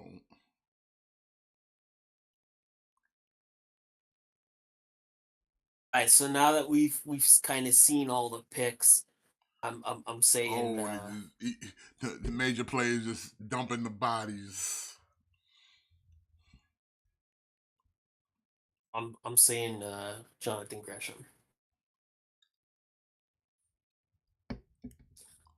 Jonathan Gresham or EY, either one. Gresham over there playing with his wife in the corner, son. He over there playing with. I mean, yeah. Who can blame him?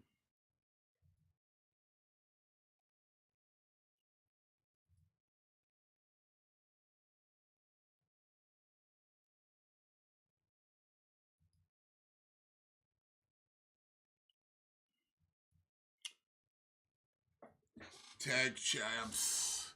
Was that it? That's Dirty Dango was the last one, right? Yeah.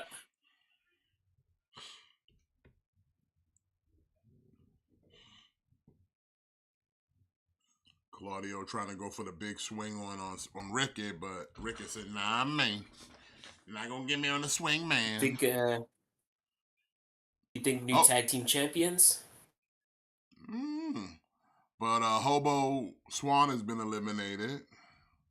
Why Eric Young and the major players looking like they're supposed to be a trio all dressed in the same colors over here. Yeah, definitely. They definitely didn't coordinate. But EY got kicked out of the trio. Eliminated. That sucks. There goes one of my picks. Jake something's still Gresham. in there. It's all up to you, Gresham. But Gresham about to get dumped. Gets dumped by Jake something. So much for Gresham. There goes both my picks. I guess now, I don't know, Bully Ray. I guess I'm taking Bully Ray because I don't really like anybody else in this match. What about the major players? Fuck the major players. Fuck Matt Cardona. Fuck Matt Cardona. Fuck Brian Myers, too. He's too fucking complacent. Look at Jake something coming in hot. Ring the post to post. Post to post. With the spear right to the gut of Myers. Coming in like a freight train or something.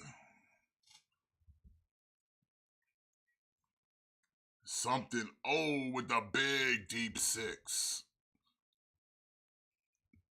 And then a nice press to fucking Matt Cardona. Yeah. Something looking to dump out Cardona. Gets nutted by Brian Myers. The ultimate equalizer. Turned it around. There you go. And now the major players dumping something out of the ring. But Myers gets okie doke by his own partner. Fuck Matt Cardona. Dang. Down to the final four. Matt Cardona, Bully Ray, Caden what's that name? Whatever bitch name is, and Jordan Grace. Alan King? Yeah, Kylan King. Yeah. Come on, Jordan. That's my pick. Yeah, I think. Yeah, I think I'm gonna say. I think I'm gonna say Jordan Grace now too, based off who's left in this match. Oh, and Jordan eliminates Matt Cardona, and the other girl is eliminated by Bully Ray. And now it's It's Bully down Ray. to Bully Ray and Jordan Grace.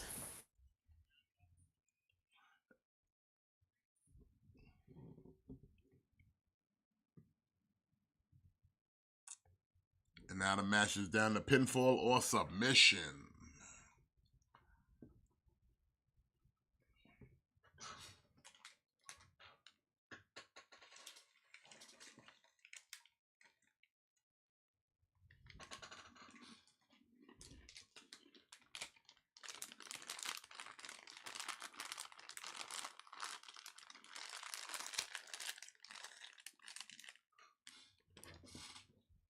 Come on, Jordan.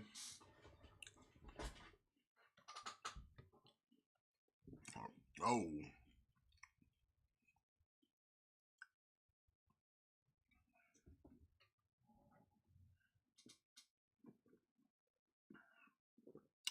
Bully Ray, a big dude, man. On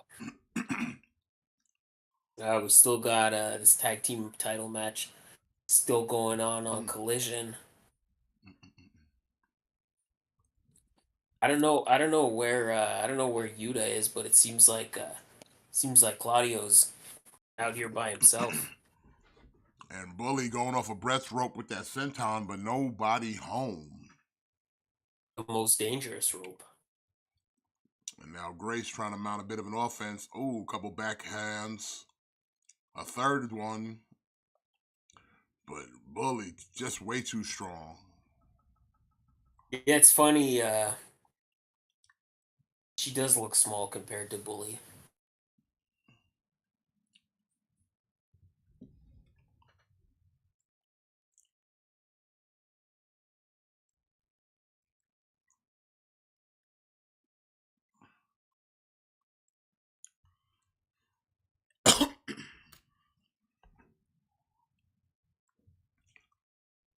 Trying to get the big Bully up. Oh! Oh, with the Grace driver.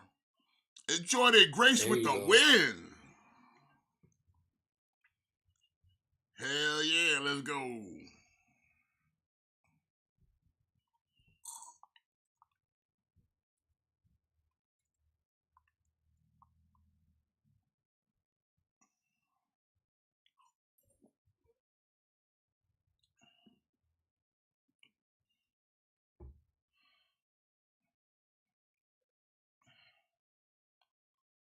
The Grace driver. Surprised got Bully There Ray you up go. like that. Yeah, she scooped him. Yeah, she scooped him, son. She hit him with the scoop, kid.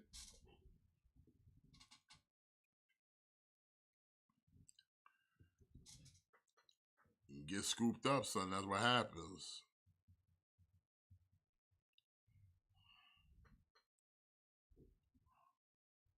Oh, and she's the first knockout to win it, too? Okay.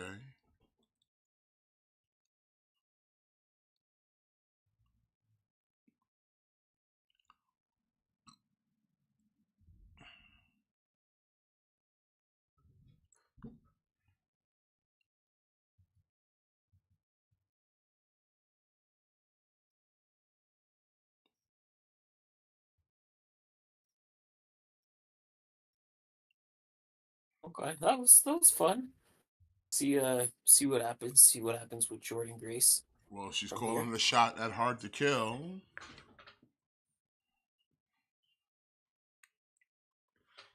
But it's now time for the Knockouts title.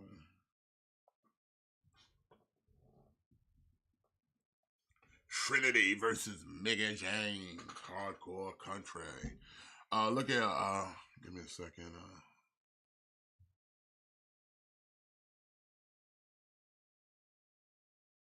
Uh,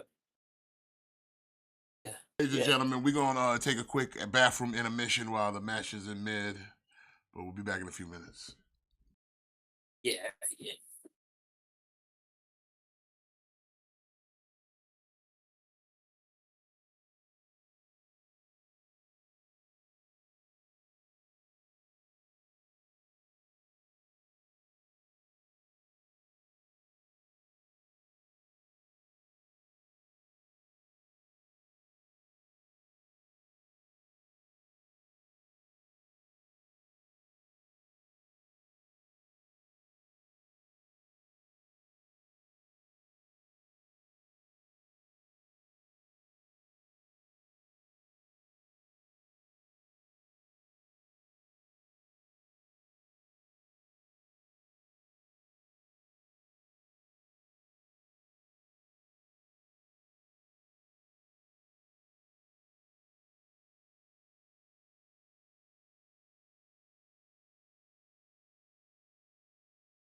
Oh no, I come back. What happened in the tag match?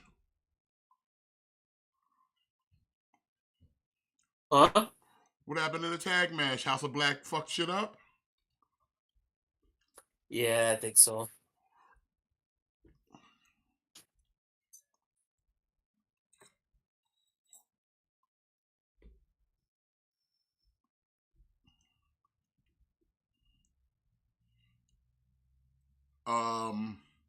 Why is Moxley coming through the crowd taking his sweet ass time while his people is getting fucked up in the ring?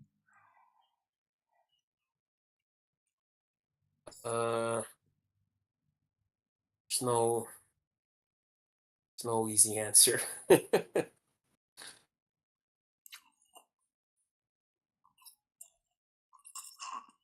now FTR, Brian's in there. It's a brawl.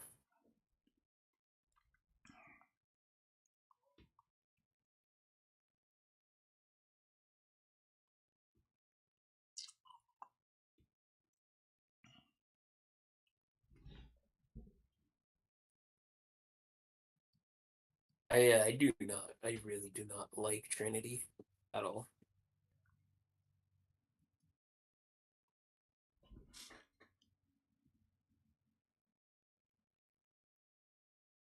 Feel like she tries her best, but she's just not very good. Why is Allison Lee's face so greasy?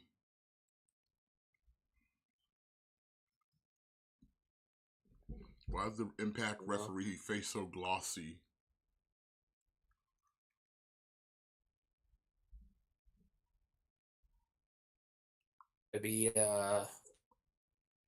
Maybe she was eating some Little Caesars backstage. You know, Little Caesars. Little Caesars is by far the greasiest of all the pizza chains.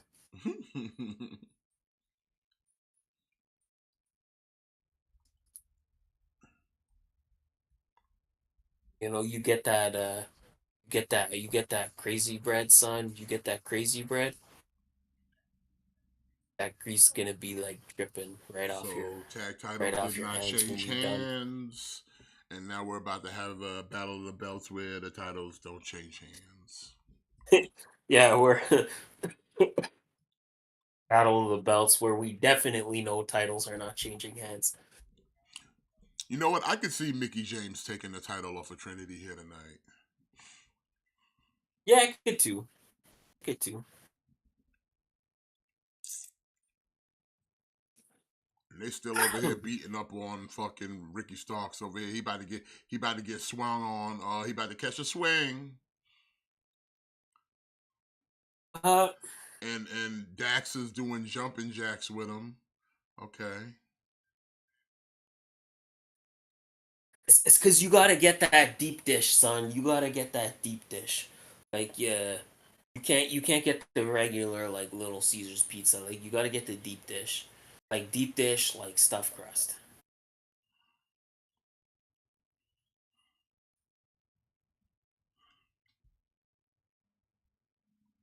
And my man Claudio still swinging that ass.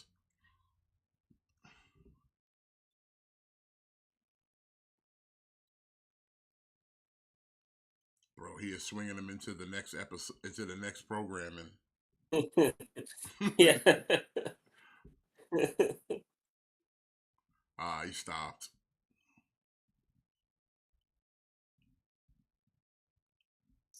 Papa John's is a gross one. I haven't had Papa John's a lot, but yeah, Papa John's not my favorite.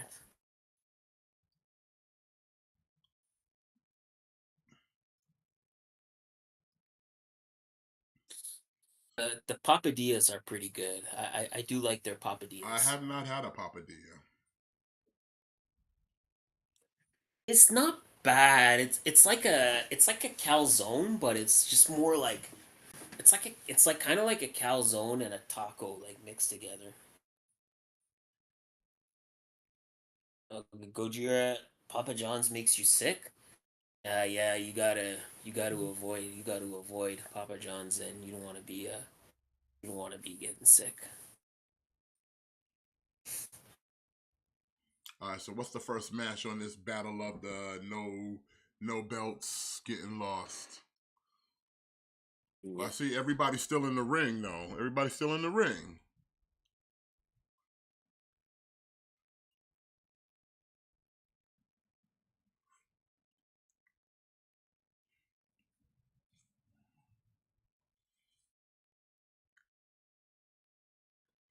And now here comes Orange Cassidy. Now everybody's leaving the ring.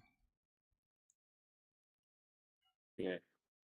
Yeah, see, I don't know why they just don't make Collision 3 hours because you're literally just transitioning from one show to the other.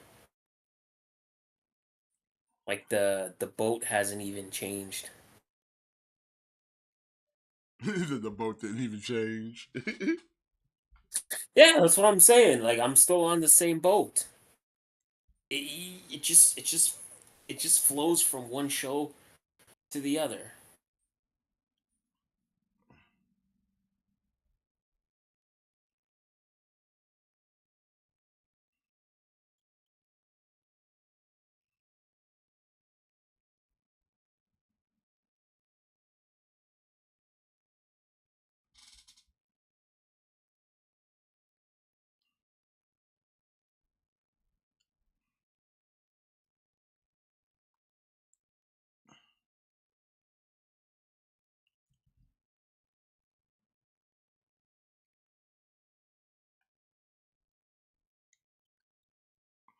I wouldn't mind if I he lost the title tonight, but we all know that ain't happening.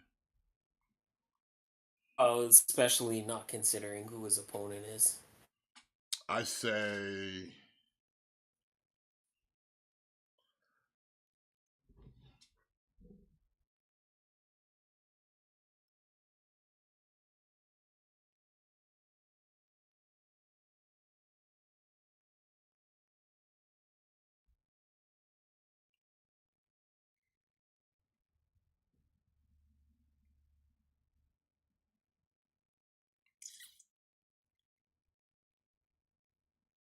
Kind of, kind of hope this match doesn't go too long.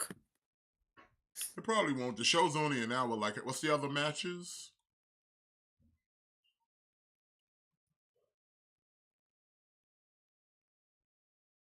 Yeah, maybe it's just yeah, maybe it's just the world title and that's it.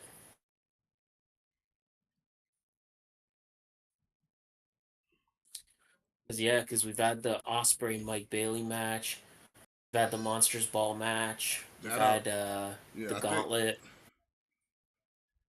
yeah. The only other Yeah, match the that tag hasn't been titles. done is the knockouts. Unless did they do that early?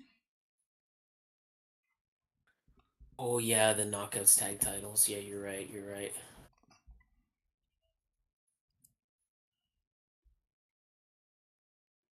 Because then I think it's the knockouts, and then it's the men's main Unless event. unless did that match get pulled because they haven't really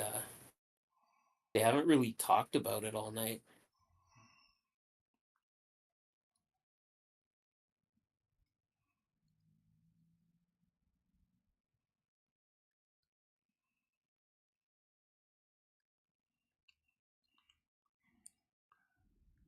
Now, Trinity tried to put Mickey James' booty put a butt in her face, but Mickey's like, "Nah, son, I eat that, son."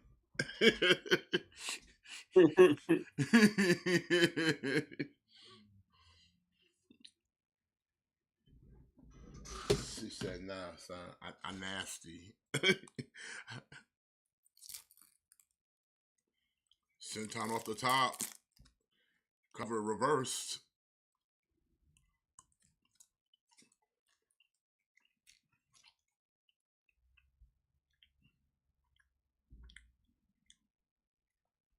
I wouldn't mind if they put the title on Silver, but I know they're not. So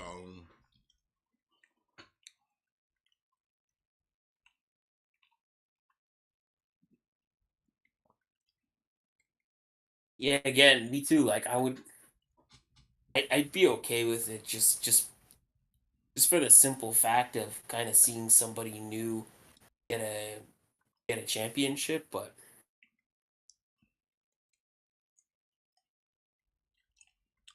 give it to the meat man.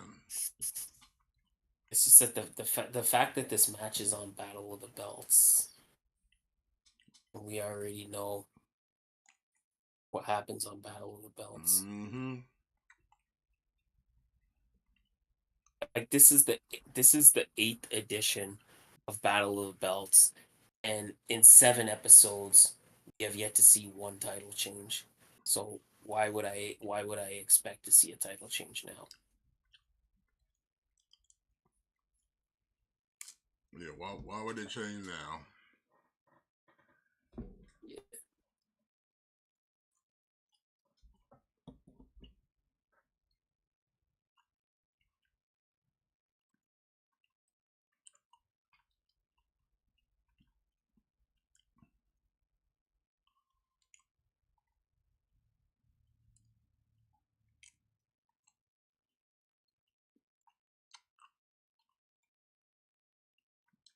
Oh.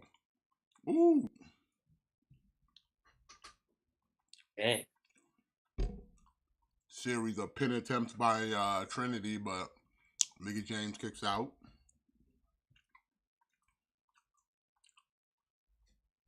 While Silver goes with a delayed suplex off a Brett's rope.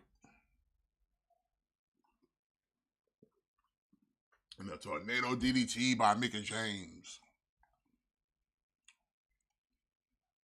Come on, Mickey. Let's take it home.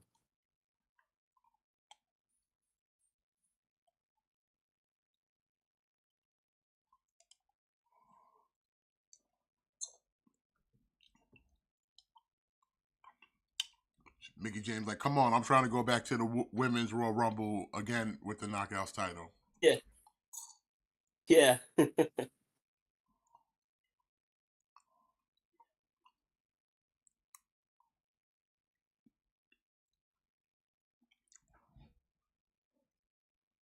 So like I want to be with my husband on the next season of Mixed Match Challenge.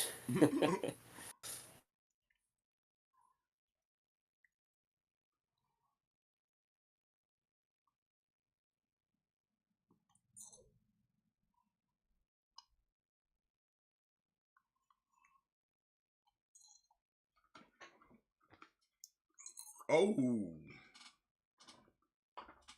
Mickey with a little bit of heat seeker right there. Yeah.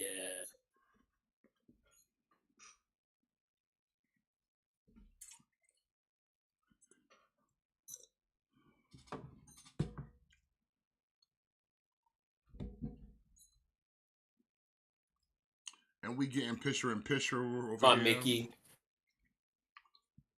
Get her, Mickey. Take it home, Mickey.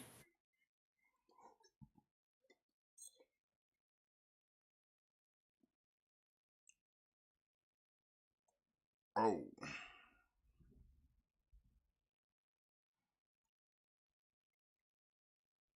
Mm-mm. Trying to go for the submission here. Is Mickey gonna tap? Yeah. Roll through. But Mickey rolling up.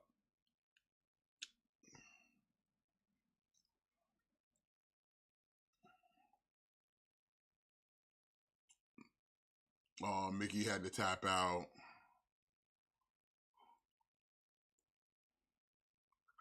Wow, yeah, they kept that short. Mm-hmm. I don't like the black light, man. It hurts my eyes. Yeah. But Trinity retaining her title.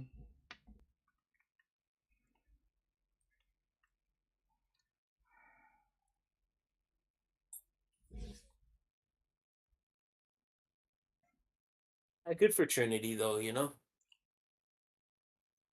Personally, like me personally, I don't think she's very good, but, No. you know, I'm glad for Trinity, I guess. I don't know.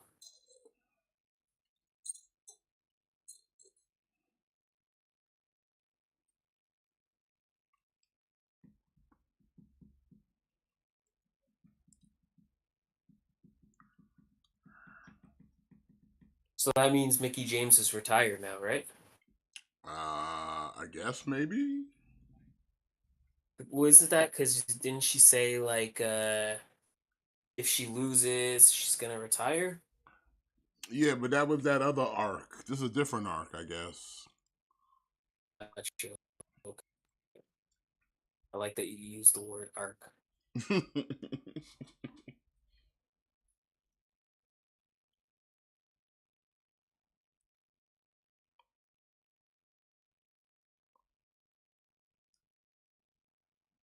Oh, he got the money in the bank.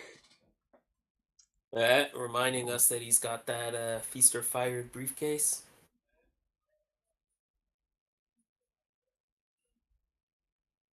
He's got the feast or fired. Oh shit.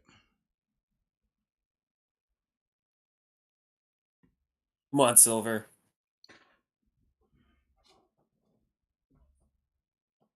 Shock the world and finally bring some gold to the Dark Order.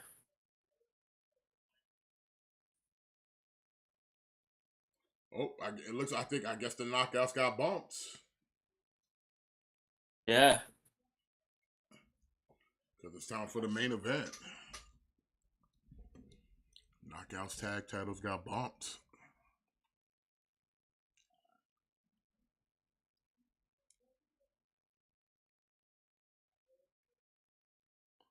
Because I watched the Because there was pre-show, and the no only thing like I saw in the pre-show was like Hall of Fame stuff. I didn't see no match. Yeah, go get the belt, Silva. Yeah, go. Let's do this. You champion.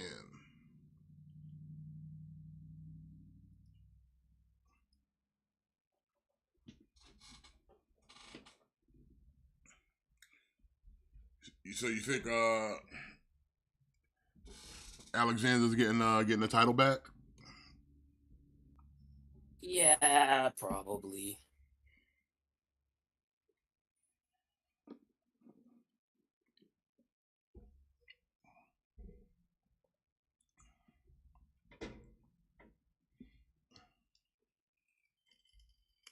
I don't know. I just sort of got a feeling, okay, he's gonna get it back.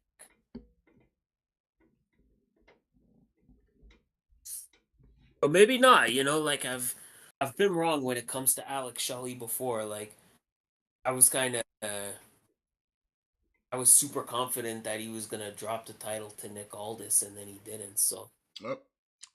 I don't And wanna Cassidy underestimate Alex Shelley. retains. Shocker.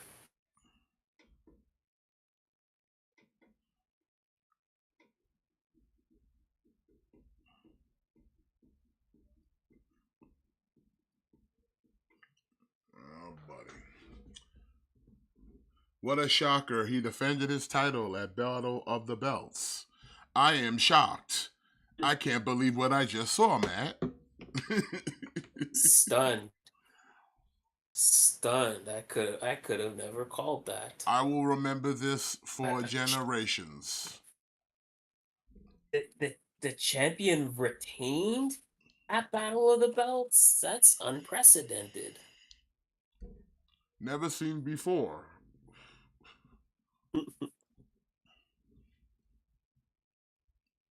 It's like when I hear the word Battle of the Belts, I think expect the unexpected.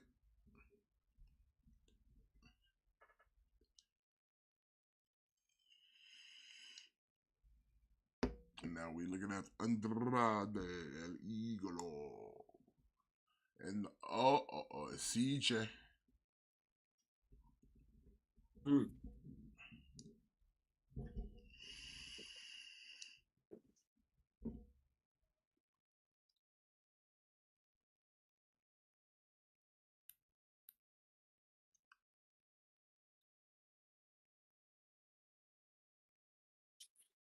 What do you think? You think Josh is gonna get it back? I don't know. I mean, Shelly's been kind of on a little run right now. I don't know if that, but this is Bound for Glory, so not Battle of the Belts. See, that's what I mean. I don't want to underestimate Shelly, because I feel like I underestimated him against Nick Aldis, and he proved me wrong. And then I underestimated him against Steve Macklin, and he proved me wrong. I don't want to underestimate him again, man. I feel like Shelly is totally capable of getting it done.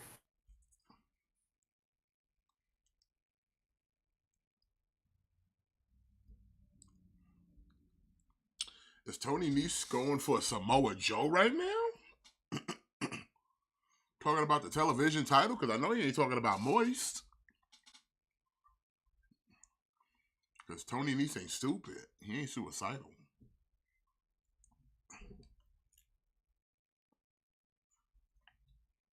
Tony Nese.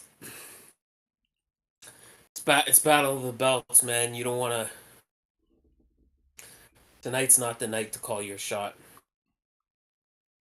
You don't want to call your shot at Battle of the Belts, son.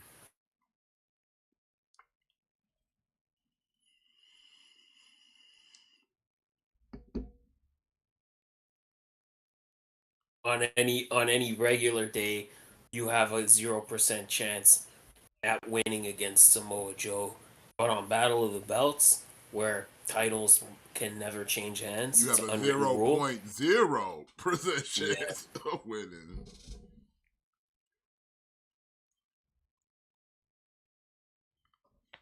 They should actually just not even bother with the Battle of the Belts and just at the end of Collision just put up a graphic and be like all the champions retained. It's just all the champions retained. Let's not even put on a show.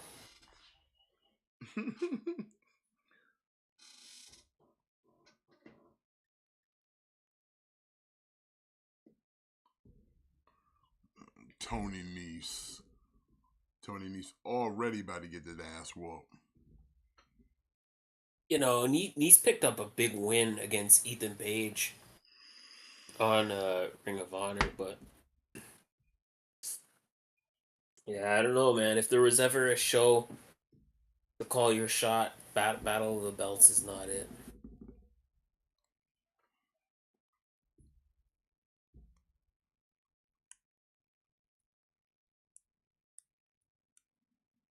Unless they surprise us and this is where we finally get a title change. I'd be shocked. I yeah. Samoa Joe said. He's like, come on. So Samoa Joe just all of a sudden on Battle of the Belts in an unannounced match. That's when he loses the title. Nah, but when he was saying that though, he Tony just whiffed on that moonsault. Yeah. And Muscle Buster. Done. Oh my god. Joe retained. How? Such an intense match. It could have gone What? either. It could have gone either way, Matt. He retained on Battle of the Belts? Doesn't make sense. What? How?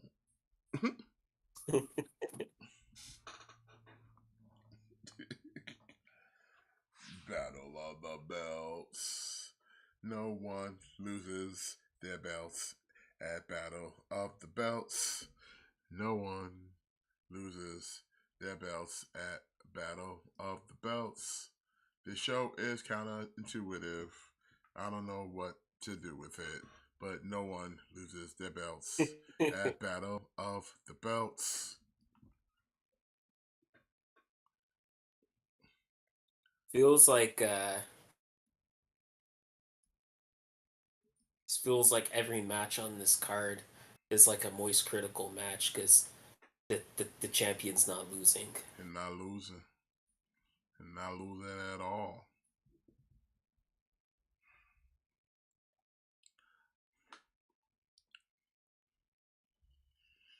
I'll put you in a situation where you'll be like, hey, you know how I won't lose my belt? I will defend it at Battle of the Belts. And I can never lose.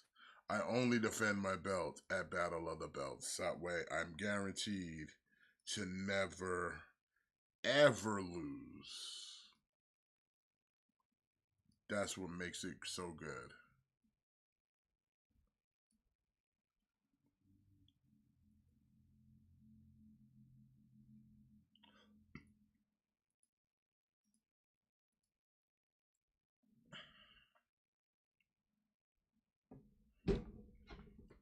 Or Battle of the Belts.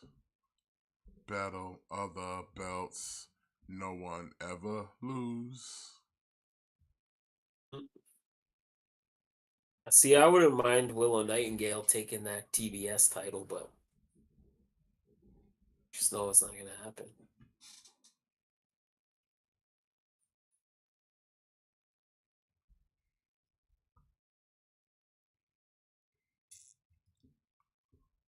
Alright, what's the main event of Battle of the Belts here tonight? The host title? It's the no, I think the host title is next. Okay. The host title. And then the main event is the trios titles. It's the Acclaimed versus 2.0 and Daniel Garcia. Ah, okay.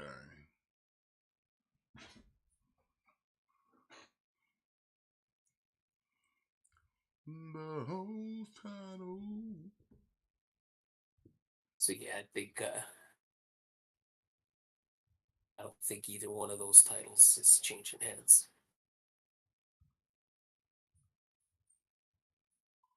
But like I said, I wouldn't be mad at Willow Nightingale winning the TBS title. I wouldn't be mad at that.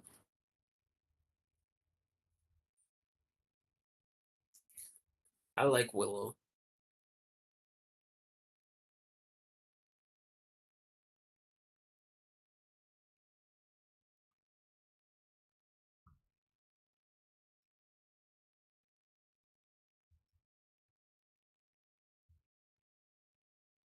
Meanwhile, on Bound for Glory, Shelley and Alexander just kind of trading holds, just feeling each other out a little bit.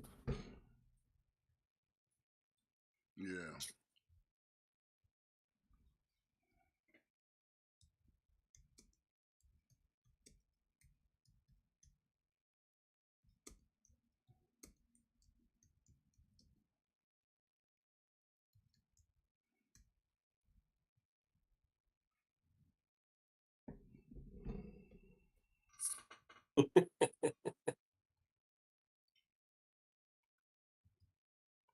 What we got going on here? Shelly now doing a little bit of submission style.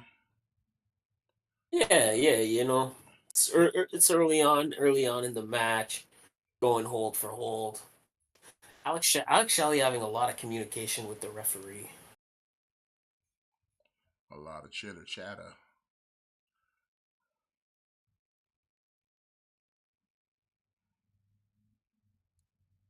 Yeah. Focus on your opponent here tonight, man. Don't worry about the ref. You gotta focus on 6'1" Josh Alexander.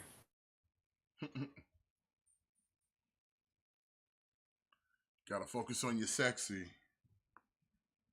Mm-hmm.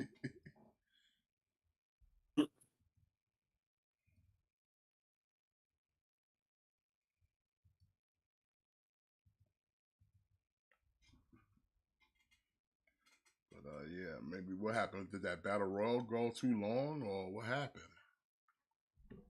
Did Yeah, kind did of. the Hall Yeah, of see, Fame go too long? What happened? yeah, the Knockouts title just got bumped, and it's not like it's only 10:30. Yeah. Maybe I don't know. I guess like listen, uh usually I mean I know since Impact has kind of downsized like the length of their matches, so it's like yeah, because they only had like what 7 matches on the card. Yeah, Mm. unless I don't know. It is Bound for Glory. It is Bound for Glory, and I would be remiss. I would be remiss if I didn't remind everybody that they are in Chicago. Like CM Punk.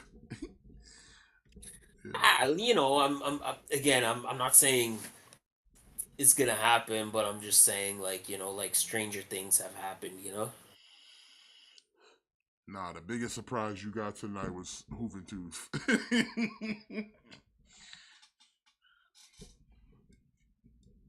The Again, host title. it's it's worth nothing that Ace Steel is backstage producing tonight.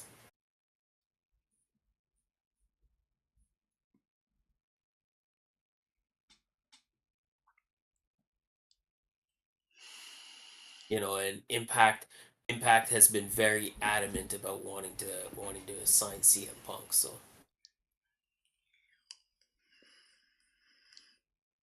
like maybe it's gonna be a thing where maybe some heels are gonna come out and beat down the baby faces, and maybe it'll just be something as simple as Punk will come out and make the surprise. I don't know.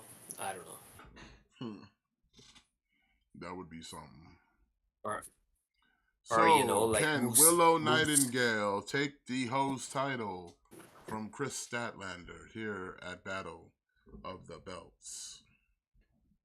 Not on Battle of the Belts. She can't. Nobody loses on Battle of the Belts.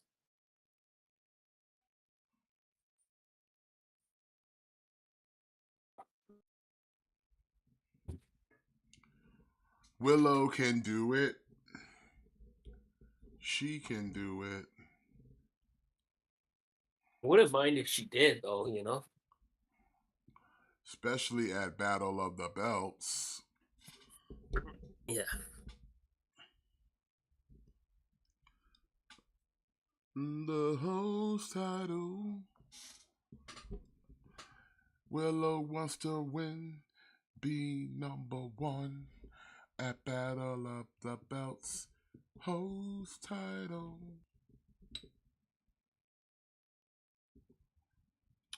But Statlander's like, I'm too strong. I am the host champion. She leapfrogged her. Barely, though. Mm-hmm. She got caught on the afro.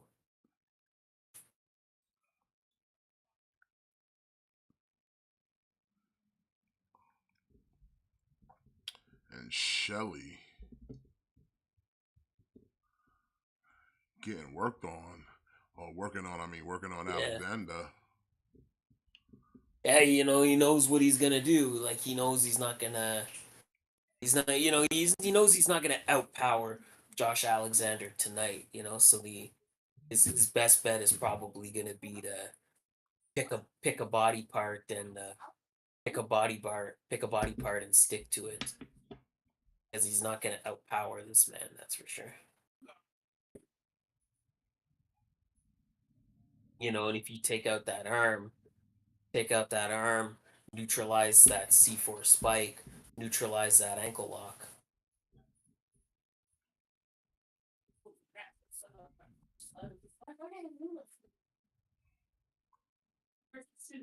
Both men fighting on the outside of the ring. Can't win the title on the outside, gentlemen.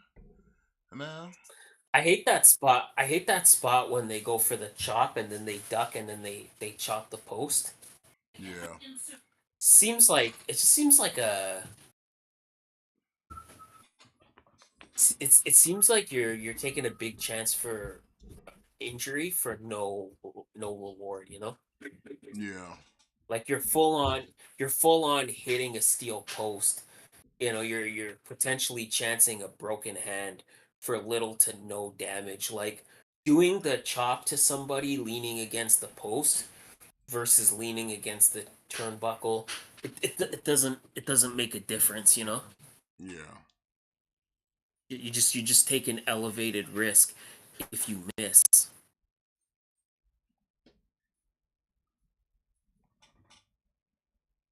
Oh, going for the classic figure four on the ring post.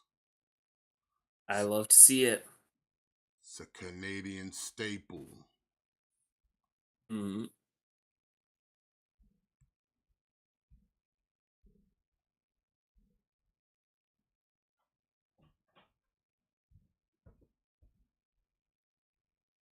Ellie going back to the arm. Uh-oh. German, but ripping off part of the turnbuckle. And now another German going for the trifecta.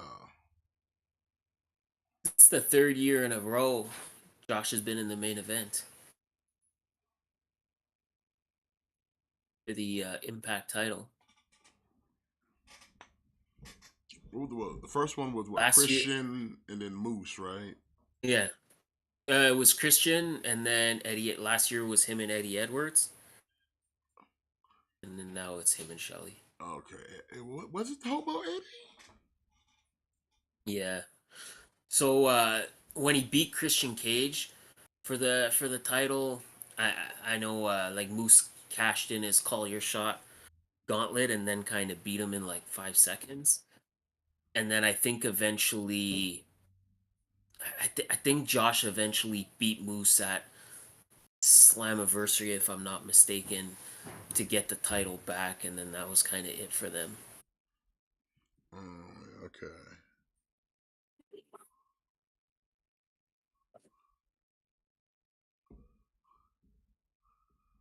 I couldn't remember. So Josh actually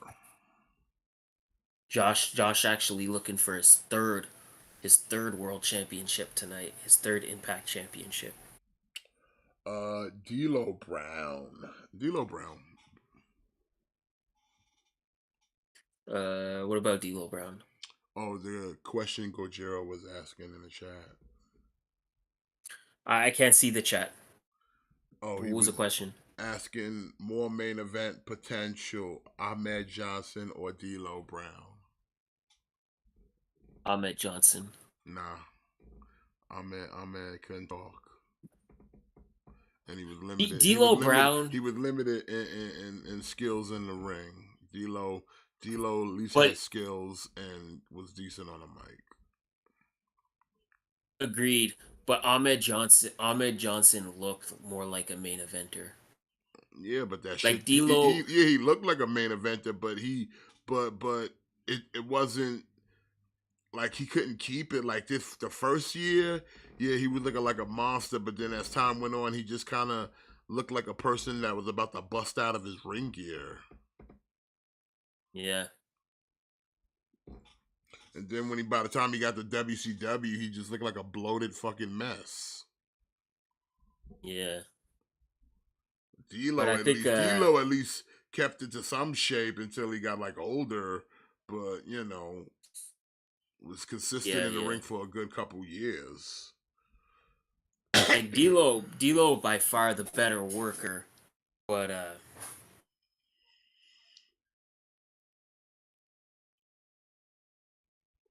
D'Lo was too kind of D'Lo always looked too like pudgy. Well, I think he that's just had the baby face, the chubby baby face, but he was like a decent shape. He was a decent shaped guy.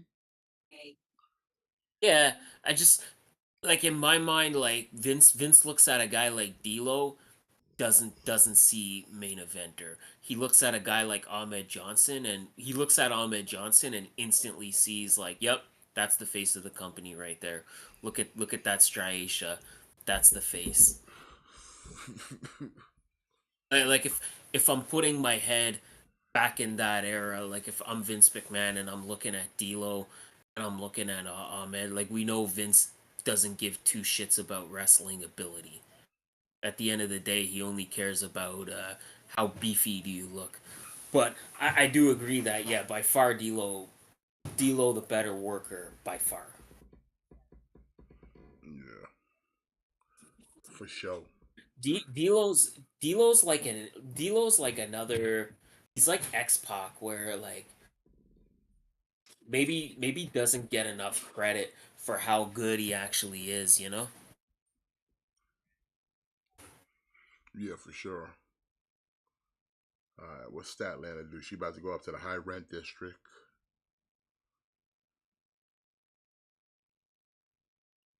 But Willow cutting her off. She's like, I want to be the first to win a title at Battle at the Belts. I want to be in the history books. And a snap German by Shelly.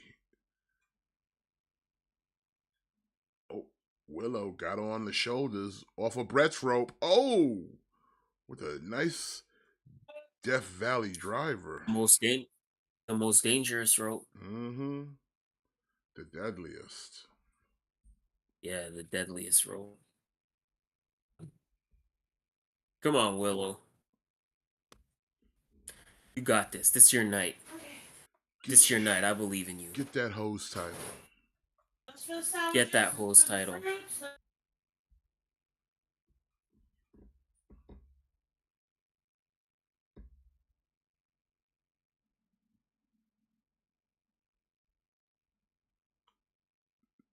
Damn, she barely cannonballed that. She just like drove her shoulder into her motherfucking chest. Oh, but Statlander back on her feet. Powerbomb. Going back up to the high rent. What's she looking for here? Oh, nice 450. Going for the cover. And we got a 3 count. Oh, wow, shocker. Retained the title. Off the 450.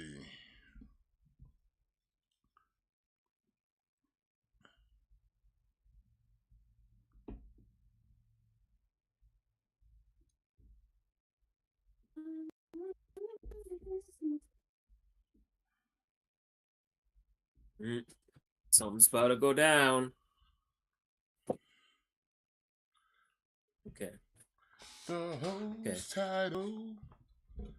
Is the lights gonna go out? No, it's sky blue. It's emo blue. Yeah, she's all dark now. Before she was like bright and cheery. Now she's all like dark and broody. She said, "No, I will not shake her hand. I am dark and broody. I've got the darkness in me." Yeah. She's like, if I was Shelly's at got Battle the of the Border City Belts, stretch. I would be in the host title. I think she actually lost to Statlander last week on Collision. Ooh, nice frog splash from Alex Shelley. Yeah.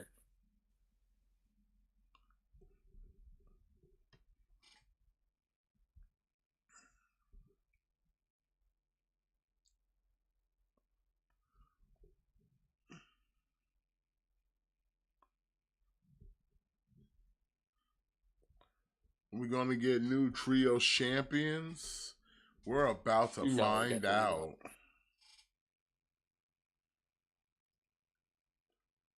Ellie's giving it his all though. Oh, yeah, he's going in.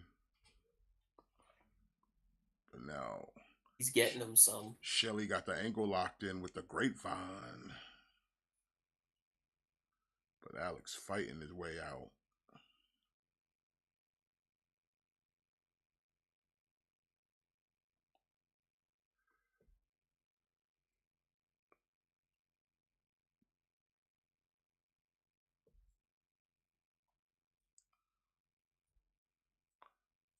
And I think Shelly knows he's not gonna outpower Josh. He's gonna have to outmaneuver him.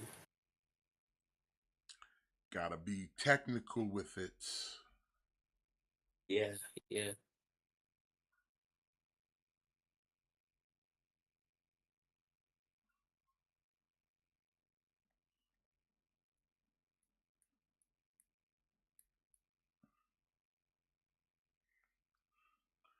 Gotta hit him with the, try to go for another ripcord, but no. Reverse on this.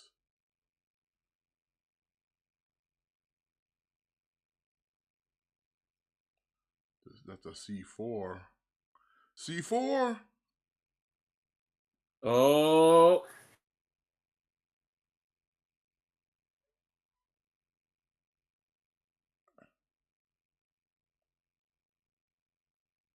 Got him with the shell shock. is that it? I don't know. He better go for the cover. Got wasting time. Or hit him with another one. Hit him with another finisher.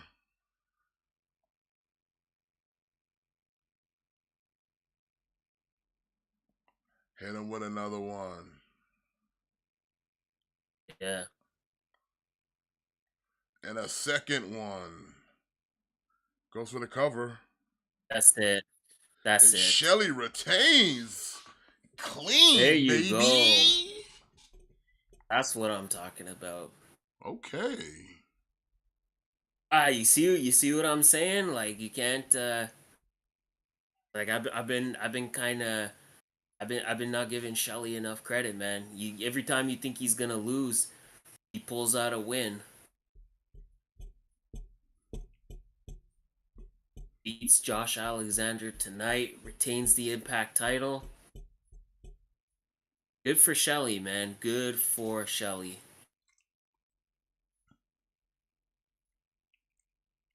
That's why he had to hit him with that second one, make sure. Hey, you know what? Nothing wrong with that, man. Hit him with the exclamation point. Make sure he's done. Make sure he's out. What about Moose? Can Moose cash in his trophy now? He could. He certainly could. Is it his briefcase? Yeah, his briefcase, his feast or fired.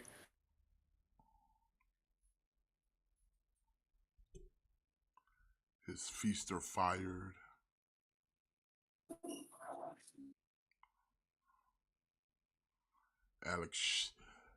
Josh Alexander back to his feet. Mm-hmm. He's like, you dropped me on my head, man. You hit me with 2 Blade Runners.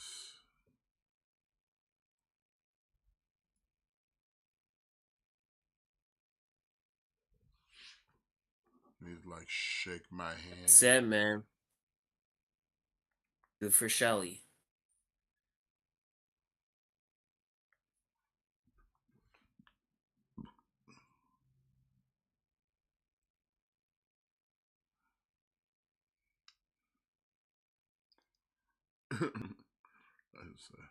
I don't care about you, though.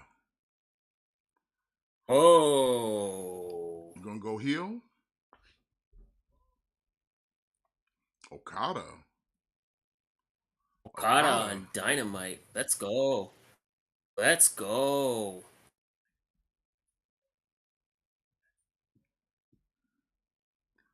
Kazuchika Okada teaming up with Orange Cassidy to go against Bryan Danielson and Claudio Castiglione.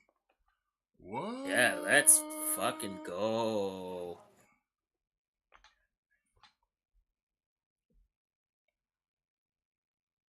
You see, like, that's what Dynamite needs to do. That's what AEW needs to do. They need to get back into that groove of like booking these high profile matches. Fuck all the MJF skits, like fuck all the segments, fuck all the interviews. Get back to that, man. Like bringing us fire matches week after week. Well, it looks like that's at the end for Bound for Glory. But we're gonna stick around until at least the end of Battle of the Belts here to see if any titles change hand, because it is now time for the They won't. main event. It won't. They won't. Let's be real. They won't. But Bound for Glory in the whole good. It was a good show. Yeah, good show. Again, matches were all decent. We got new Impact Tag Team Champions in ABC once again. Yeah. Sabin retained his title in a pretty good match with Kenta. Yeah, Bound for Glory had more title changes than Battle of the Belts. PCO won the Monsters Ball. Mm-hmm.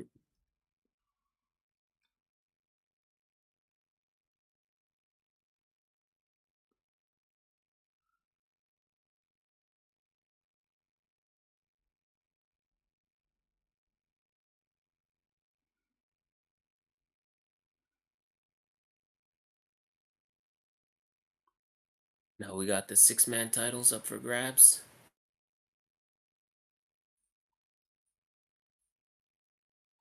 Yeah,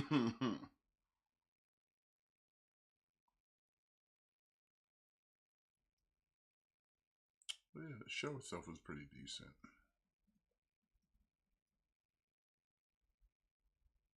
Yeah, good overall. But the show's not over, I think. There's still something going on with this Bound for Glory. You still We're watching, getting right? some kind of like weird. Yeah, we're getting some kind of like weird promo.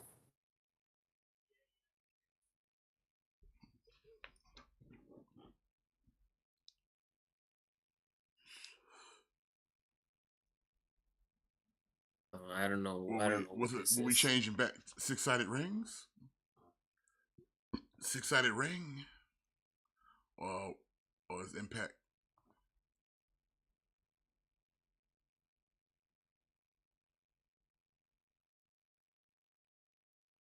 I don't know.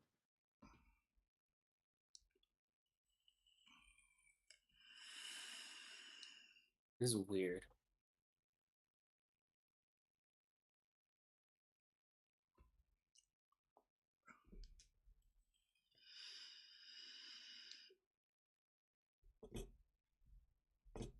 Some kind of box of some sort.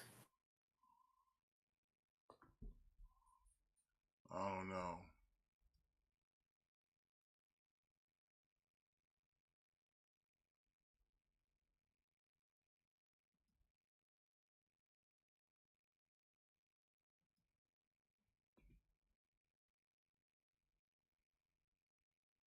Oh yeah, baby. Let's go. TNA. Let's go.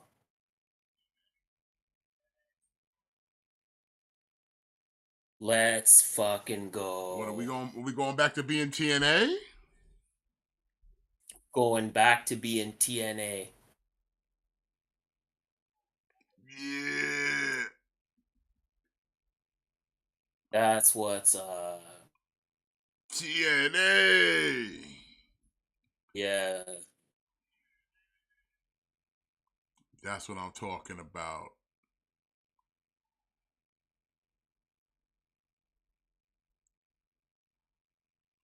TNA.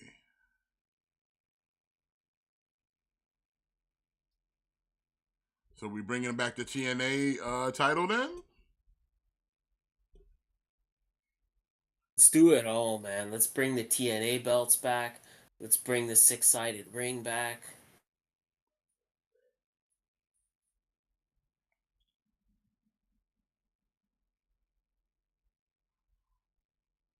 No more impacts. That's what I mean, it was about. always TNA. I called it TNA a bunch of times tonight. There's always TNA. Yeah, you're right. But like it's about the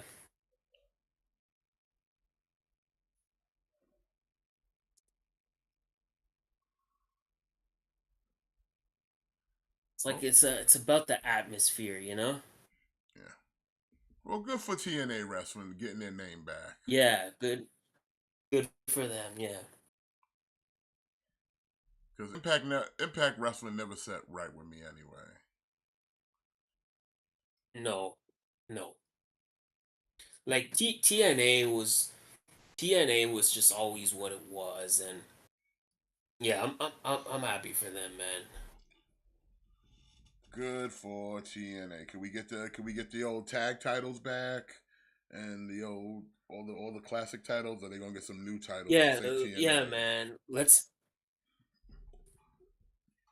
get the fucking old titles back. Let's get the TNA titles back. Let's get the old school X Division title back. I want all the retro titles. TNA. Yeah, that's awesome, man. That's awesome. Good for them. Now focused on this trios main event. Yeah.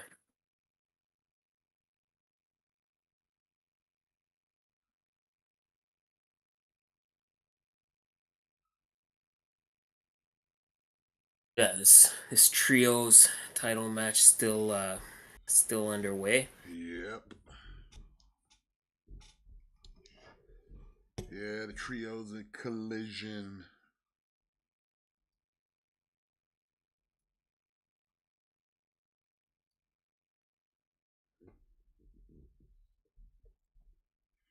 Or the Battle of the Belts.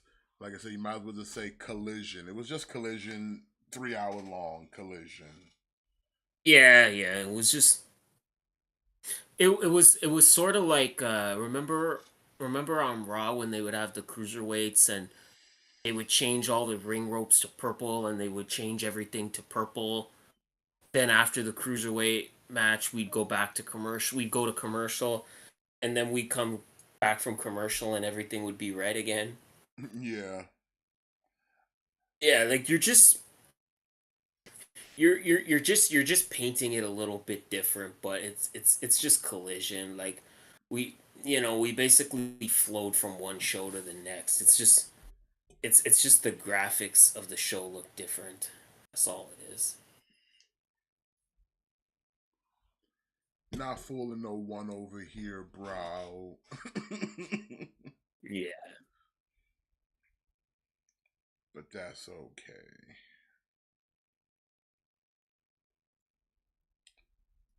Hey man, look at that. Bound for Glory, watch how Bound for Glory, and we now back to TNA, baby. Total nonstop action. It's time to cross the line.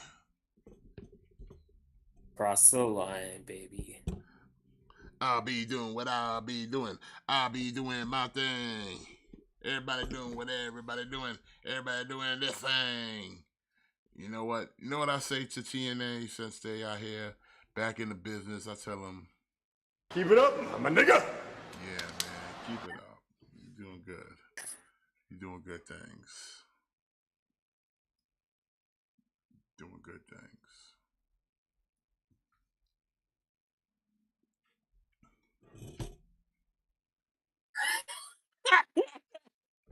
What? I'm just I guess I'm just seeing this post, and I guess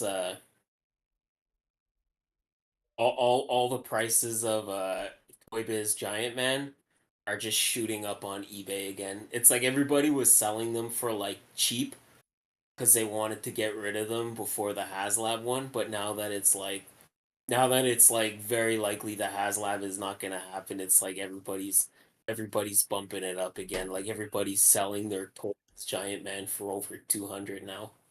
In fact, let's since it's picture in picture. I want to see where Giant Man's at now. All right, with 2 days, 1 hour, and 3 minutes left, he is at 71.46. Yeah.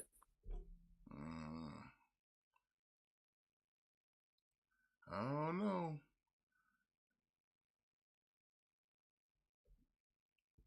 He got to get about what 3,000 more backers just to get that figure. Yeah. I don't know. Listen, good luck if he does. If he don't, I don't know. Yeah, I still don't think it's gonna happen, but yeah, like we need almost 3,000. We need almost 3,000 backers in 48 hours. Very just seems like very much out of reach. Like we looked at him yesterday, and he was at like, what was he at yesterday? Like 65, It sounds like that, 67. like 60 something. Okay, so in 24 hours, he did not even get 1,000 new backers in 24 hours. And in order for him to get funded, he would have to get almost 1,500 backers the next 2 days. But I don't, we we And like we I said, riffing. We can go off. them stretch goals though. It's like, yeah, that ain't happening. Yeah. Those are unobtainable at this point. But yeah, we can kind of segue from wrestling a little bit. Did you see that McFarlane Wonder Woman? Nah, actually, I haven't. Ooh, son, she looks clean. Okay, let me send you a picture. Is it on Facebook or anything? I want your I'll send it to you. I want your live reaction. I want your live reaction while we're doing this show.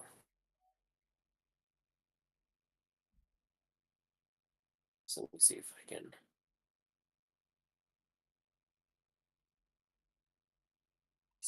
can find it. Okay.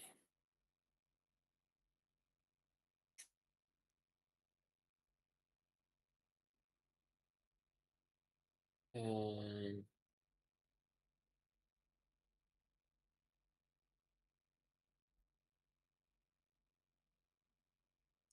Yeah.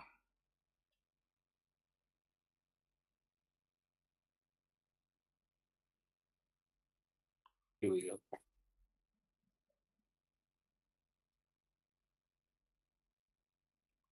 Where you sending it through? I'm gonna send it through the Sanctuary group chat so Jimmy can get a peek at it too.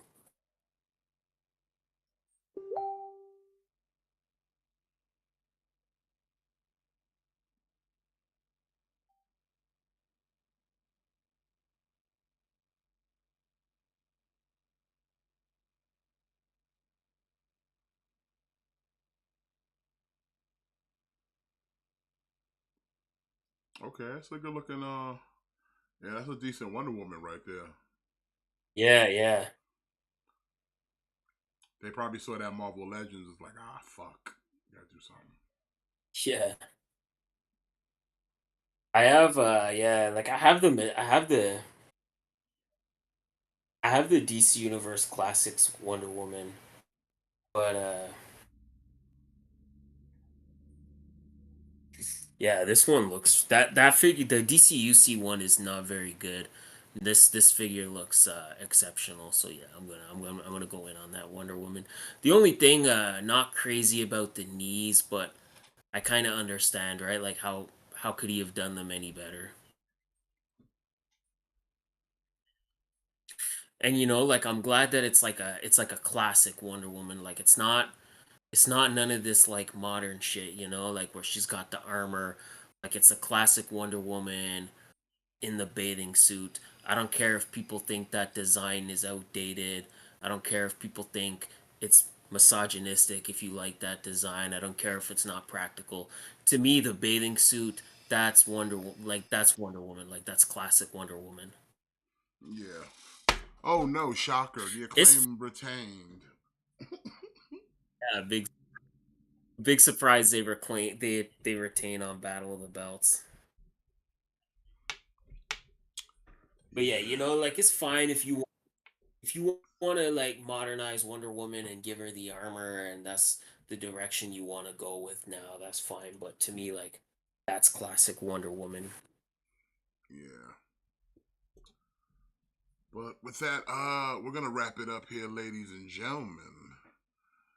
Appreciate everyone coming out and joining us, hanging out with us here tonight.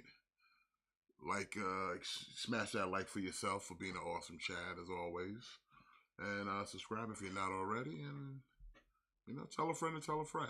That if you like wrestling, it's CliqBait Wrestling. Yeah. But yeah, we'll be back here next week for some more fun and adventure as always. And until then, listen, y'all enjoy the rest of y'all weekends. Y'all enjoy your evenings. Matt, you got anything before we call it? Nope. I think think you said it all.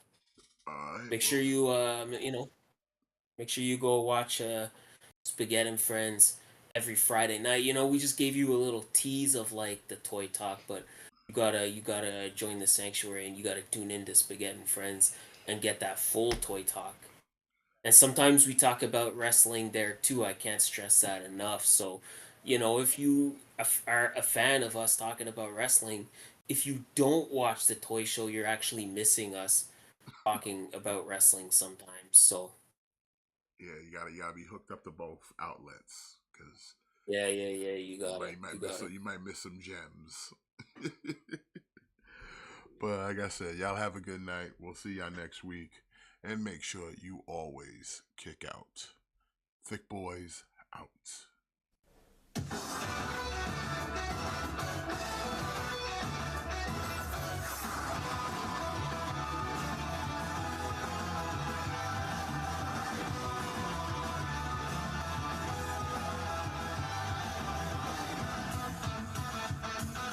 Time has come, I'm ready to go. Venturing into the unknown.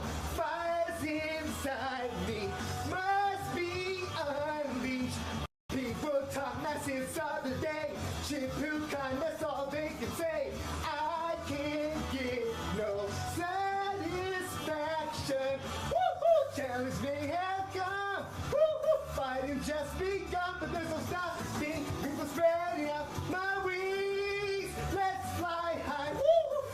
concentrate my power. Woo-hoo. In the final hour, in the end, I'm gonna win.